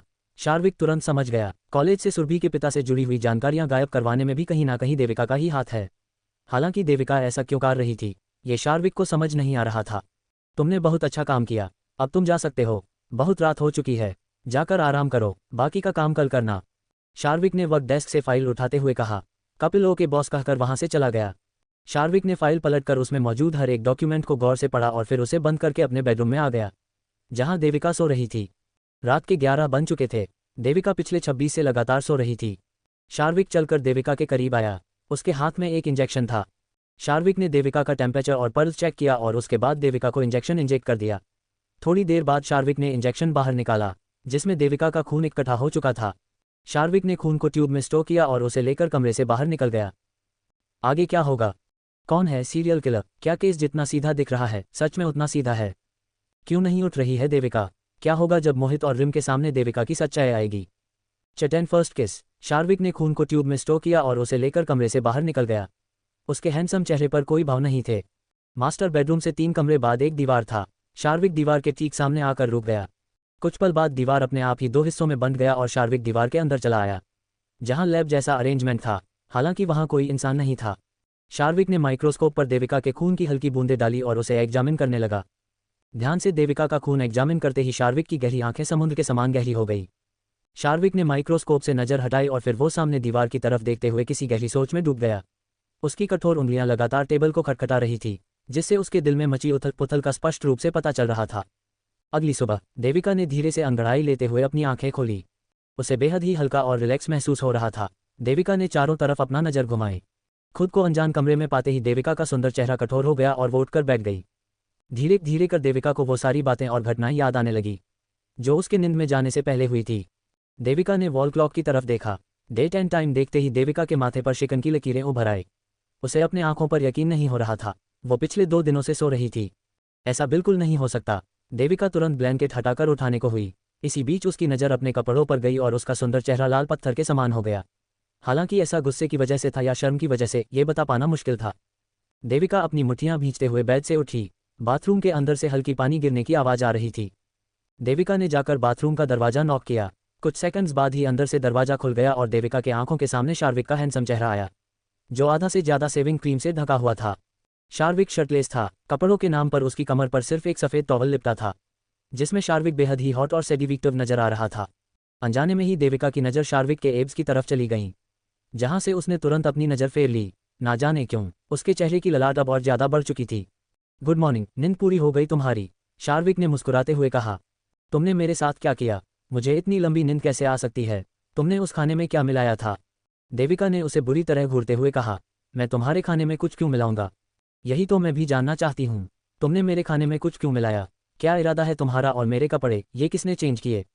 कपड़ों का जिक्र सुनते ही शार्विक खामोशी से देविका को ऊपर से नीचे तक देखने लगा। उसकी शर्ट देविका को बेहद ही ढीली हो रही थी, जिसमें देविका बेहद ही क्यूट और फनी दिख रही थी। देविका की गोरी टांगों पर नजर जाते ही शार्विक ने गहरी सांस ली। परसों रात से देविका के पैर उसे अटैक कर रहे थे। देखो, अगर तुम्हें मुझ पर कोई संदेह है तो तुम अपना डीएनए टेस्ट करवा सकती हो। उससे साफ साफ पता चल जाएगा मैंने तुम्हारे खाने में कुछ मिलाया है या नहीं। और रही बात तुम्हारे कपड़ों की, तो वो मैंने चेंज किए। तुम्हारी यूनिफॉर्म बहुत अनकंफर्टेबल थी, इसीलिए मैंने वो चेंज कर दिए। हालांकि उस वक्त मेरे पास तुम्हारे कपड़े नहीं थे, इसीलिए मैंने तुम्हें अपनी शर्ट पहना दी। वैसे मेरे शर्ट में तुम बहुत अडोरेबल दिख रही हो, शार्विक ने शांति से कहा।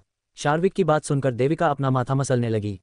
शार्विक को लग रहा था ऐसा गुस्से की वजह से हो रहा होगा, किंतु देविका के कान पर नजर जाते ही शार्विक की आंखें दिलचस्पी के साथ सिकुड़ गई। देविका के गोरे कान गुलाबी हो गए थे। शार्विक ने उसके कपड़े चेंज किए। इस ख्याल मात्र से देविका को अपना चेहरा गर्म होता हुआ महसूस होने लगा था। शार्विक के लिए देविका का रिएक्शन पूरी तरह अनएक्सपेक्टेड था। शार्विक को लगा था देविका गुस्सा होगी, जो उसके अलूफ नेचर के अनुसार था, मगर यहाँ तो शार्विक को कुछ और ही देखने को मिल रहा था। गुस्सा होने के बजाय देविका शर्मा रही थी, जिसका देविका को खुद कोई अंदाजा नहीं था। मेरा यकीन मानो, मैंने सिर्फ तुम्हारे कपड़े चेंज किए और कुछ नहीं किया मैंने। वैसे भी 3 दिनों बाद हमारी सगाई है, इसमें कुछ गलत नहीं है। तुम मेरी होने वाली वाइफ हो, मैं तुम्हारे साथ ये सब कर सकता हूँ। कपल के बीच ये सब नॉर्मल। शार्विक ने कहा, जाओ जाकर सेव करो, मुझे भी रेडी होना है, स्कूल का टाइम हो रहा है, जल्दी बाथरूम खाली करो। देविका ने शार्विक की बात काटते हुए कहा, मुझे सेविंग में थोड़ा ज़्यादा टाइम लग सकता है, तुम तब तक अंदर आकर शावर ले लो। तुम अंदर ही रहोगे? हाँ, मैं अंदर ही रहूंगा, मगर शावर अंडर ग्लास है, तुम उसे ब्लर कर सकती हो या फिर ऐसे भी शावर ले सकती हो, तुम्हारी मर्जी। वैसे इस विला में इसके अलावा और कोई बाथरूम यूज में नहीं है, बाकी सारे कमरे बंद है। अभी या बाद में तुम्हें यूज इसी बाथरूम को करना होगा। देविका ने जरा सोचा, उसके स्कूल का टाइम हो रहा था, स्कूल के अलावा भी उसके बाकी कई सारे प्लान्स थे, सबसे जरूरी उसे अपनी नींद के बारे में स्टीवन से डिस्कस करना था। देविका बगैर कुछ कहे वॉशरूम के अंदर आई, शार्विक ने भी उसके लिए रास्ता खाली कर दिया। देविका ने शावर पैनल की तरफ देखा, जो कि ट्रांसपेरेंट ग्लास वॉल के अंदर था। चारों तरफ नजर घुमाने के बाद देविका ने शार्विक को देखा, जो मिरर के सामने खड़ा दोबारा से सेविंग करने लगा था। देविका शावर एरिया में आई, उसने ग्लास को ब्लर करके एक बार खुद से उसकी विजिबिलिटी चेक की और जब उसे संतुष्टि मिल गई, तब उसने शावर पैनल के नीचे आते हुए अंदर से ग्लास डोर लॉक कर लिया। अंदर शावर के अलावा रिफ्रेश होने की सुविधा भी थी, यहाँ तक कि एक नया ब्रश भी वहाँ था। देविका पहले रिफ्रेश हुई, ब्रश किया। शावर लेने के बाद देविका को एहसास हुआ, उसके पास चेंज करने के लिए ना ही कपड़े हैं और ना ही टॉवल या बाथरोब। उसने शार्विक की जो शर्ट पहनी थी वो भी पूरी तरह भीग चुकी थी। देविका ने मुठिया भींचते हुए अपनी आंखें बंद कर ली। जब से यह आदमी उसके लाइफ में आया था, तब से कोई ना कोई मुसीबत उसकी जिंदगी में आती जा रही थी। देविका ने धीमे स्वर में कहा, शार्विक, क्या तुम यहीं हो? बाहर से कोई जवाब नहीं आया। शार्विक सिंघानिया, क्या तुम्हें मेरी आवाज़ सुनाई नहीं दे रही है? मुझे एक बाथरोब और टॉवल चाहिए, यहाँ कुछ नहीं है। देविका ने अपनी आवाज़ ऊंची करते हुए कहा। फिर से कोई जवाब नहीं आया। देविका को लगा शार्विक बाहर नहीं है, इसीलिए उसने खुद से बाहर जाने का सोचा। हालांकि एहतियात बरतने के लिए उसने शार्विक की शर्ट उठाकर पहन ली, जो कि भीगी होने की वजह से ऑलमोस्ट ट्रांसपेरेंट हो चुकी थी। देविका ने ग्लास डोर ओपन किया। अनएक्सपेक्टेडली शार्विक बाहर टॉवल और बाथरोब लिए खड़ा था। देविका सबकॉन्शियसली 2 कदम पीछे हट गई। इसी क्रम में एकदम से उसका पैर फिसल गया और वो लड़खड़ा कर नीचे गिरने लगी, मगर शार्विक ने तुरंत उसकी कलाई पकड़ी और उसे अपनी तरफ खींच लिया। उसके रिफ्लेसेस बेहद ही तेज और स्मूथ थे। देविका शार्विक के मजबूत बाहों में जा समाई। उसके दोनों हाथ अपने आप ही खुद को संभालने के लिए शार्विक के कंधों पर जा कसे थे और शार्विक के दोनों हाथ देविका की पतली कमर पर कसे हुए थे। उन दोनों का शरीर आपस में ऐसे लिपटा हुआ था जैसे चंदन के पेड़ से सांप लिपटते हैं। वहां से हवा जाने की भी जगह नहीं थी। शार्विक ने अपनी पलकें झुका देविका की तरफ देखा, जो हाइट डिफरेंस की वजह से शार्विक के सीने तक ही आती थी। देविका का चेहरा भी फिलहाल शार्विक के खुले सीने से लगा हुआ था। क्या तुम ठीक हो? शार्विक ने देविका के पीठ पर हाथ फेरते हुए कहा। हम। देविका ने अपना सर उठाकर शार्विक की तरफ देखा। दोनों की नजरें मिली। देविका की हार्ट बीट तेज हो चुकी थी। जिंदगी में पहली बार कोई लड़का देविका के इतने करीब आ पाया था, और वो भी ऐसी स्थिति में जब देविका के शरीर पर ना के बराबर कपड़े थे। देविका अपने आप ही शार्विक के बाहों में सिमटने लगी, जिसे महसूस कर शार्विक ने गहरी सांस लेते हुए अपनी आंखें बंद कर ली। देविका का कोमल शरीर शार्विक अच्छे से महसूस कर पा रहा था। शार्विक ने अचानक देविका को दीवार से लगा दिया। उसकी सांसें भारी हो चुकी थी। बाथरूम का माहौल एकदम से बदलकर इंटेंस हो गया। देविका के सेंसेस काम करना बंद कर चुके थे। देविका ने अपनी जिंदगी में बहुत सारी चीजें फेस की थी। इनफैक्ट सारी प्रॉब्लम उसने अकेले ही फेस करी थी, मगर ऐसी सिचुएशन में देविका कभी नहीं फंसी थी। कोई लड़का कभी देविका को इस तरह डोमिनेट कर ही नहीं पाया था जैसे शार्विक कर रहा था। शार्विक झुका और उसने देविका के लिप्स को कैप्चर कर लिया। उसके दोनों हाथ धीरे धीरे देविका की पतली कमर को सहलाने लगे थे। देविका की पकड़ शार्विक के कंधों पर कस गई। देविका का दिमाग बार बार शार्विक को खुद से दूर करने को कह रहा था, मगर उसका शरीर उसका साथ ही नहीं दे रही थी। वो बहक चुकी थी। देविका को ऐसा महसूस हो रहा था जैसे इस आदमी ने उसके शरीर पर काला जादू कर दिया है। शार्विक पहले तो आराम से देविका को किस कर रहा था, मगर जल्दी ही उसकी जेटल किस पैशनेट हो गई। उसने देविका की दोनों कलाई पकड़ वॉल से लगा दिया और उसे गहराई से किस करने लगा। जब तक देविका ब्रेथलेस नहीं हो गई, तब तक शार्विक उसको किस करता रहा। अंत में देविका के होठों को रिहा करते हुए शार्विक ने अपना माथा देविका के माथा से टीका दिया। देविका की आंखें बंद थी और वो गहरी गहरी सांस ले रही थी। उसका सुंदर चेहरा सुर्ख लाल हो गया था। अगर हम इससे आगे बढ़े तो मैं खुद को कंट्रोल नहीं कर पाऊंगा। इसे हमें अपने फर्स्ट नाइट के लिए संभाल कर रखना चाहिए। चेंज कर लो, क्लोजेट रूम में तुम्हारे कपड़े रखे हुए हैं, शार्विक ने देविका के फहद पर किस करके कहा। शार्विक की बात सुनकर देविका को हैरानी हुई। उसे नहीं लगा था ऐसी सिचुएशन में आकर शार्विक रुकेगा। देविका के हार्मोन्स उसके कंट्रोल से बाहर जा चुके थे। देविका को लगा था शार्विक ऐसे में उसका फायदा उठाए बगैर नहीं रुकेगा, मगर शार्विक रुक गया था, जो देविका के लिए हैरानी भरा था। अगर शार्विक ऐसी कंडीशन में आगे भी बढ़ता तो देविका जानती थी वो उसे या खुद को रोक नहीं पाती। शार्विक देविका को कुछ पल तक देखने के बाद वहां से चला गया। थोड़ी देर बाद देविका बाहर आई। उसने बाथरोब पहन रखा था, जो उसके बॉडी साइज की ही थी। देविका ने टेढ़ी नजरों से शार्विक की तरफ देखा, जो काउच पर बैठा अपना फोन यूज रहा था। देविका तुरंत उससे अपनी नजरें फेर क्लोजेट रूम के अंदर चली गई। शार्विक ने उसकी जाती हुई पीठ को देखा और फिर वो उठकर बाथरूम के अंदर चला गया। क्लोजेट रूम के अंदर देविका खामोशी से चारों तरफ देख रही थी। वहां पहले सिर्फ शार्विक के कपड़े हुआ करते थे, मगर अब वहां देविका के कपड़े भी मौजूद थे, वो भी ठीक उसी स्टाइल के जो देविका को पसंद थे। देविका को वहां आकर ऐसा महसूस हो रहा था जैसे उसकी शादी होने नहीं वाली है, ऑलरेडी हो चुकी है। शार्विक देविका के साथ ऐसे व्यवहार कर रहा था जैसे मानो उन दोनों की शादी हुए कई साल बीत चुके हैं। देविका ने गहरी सांस लेकर स्कूल यूनिफॉर्म उठा लिया। साथ में ब्रेकफास्ट करने के बाद शार्विक ने देविका को स्कूल ड्रॉप किया और उसके बाद अपने ऑफिस चला गया। देविका स्कूल के अंदर आई। 2 दिन तक सोने के बाद भी उसके आंखों में ललाट और सुस्ती थी। देविका धीमे कदमों से अपने क्लासरूम की तरफ जाने लगी। स्कूल का माहौल आज कुछ अलग था। कंपाउंड में कई सारी काली कीमती गाड़ियां खड़ी थी, शायद कोई बिग शॉट वहां आया था।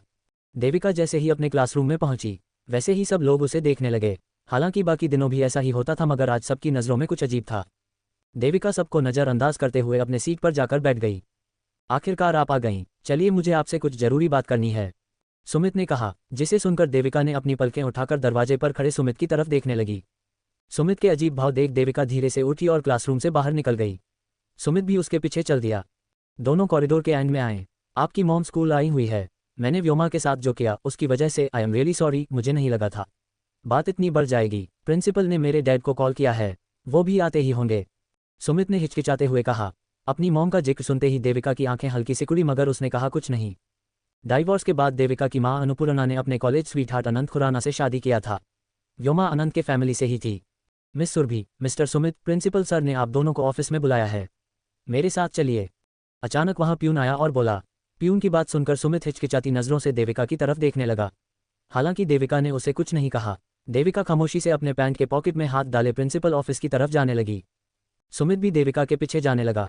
आपकी मॉम स्कूल आई हुई है। मैंने व्योमा के साथ जो किया उसकी वजह से आई एम रियली सॉरी, मुझे नहीं लगा था बात इतनी बढ़ जाएगी। प्रिंसिपल ने मेरे डैड को कॉल किया है, वो भी आते ही होंगे। अपनी मॉम का जिक्र सुनते ही देविका की आंखें हल्की सिकुड़ी, मगर उसने कहा कुछ नहीं। आज स्पोर्ट्स डे था, जिसकी वजह से स्कूल का ड्रेस कोड टी शर्ट और लोअर था। आगे क्या होगा? क्या देविका और शार्विक की दूरियां यूं ही घटती रहेगी? कैसे रिएक्ट करेगी अनुपूर्णा देविका को वहां देखकर? जानने के लिए आगे के एपिसोड सुनने के लिए सब्सक्राइब कीजिए हमारी चैनल अननोन डायमेंशंस को, ताकि मुझे नए एपिसोड बनाने की प्रेरणा मिलती रहे। Thank you for your support.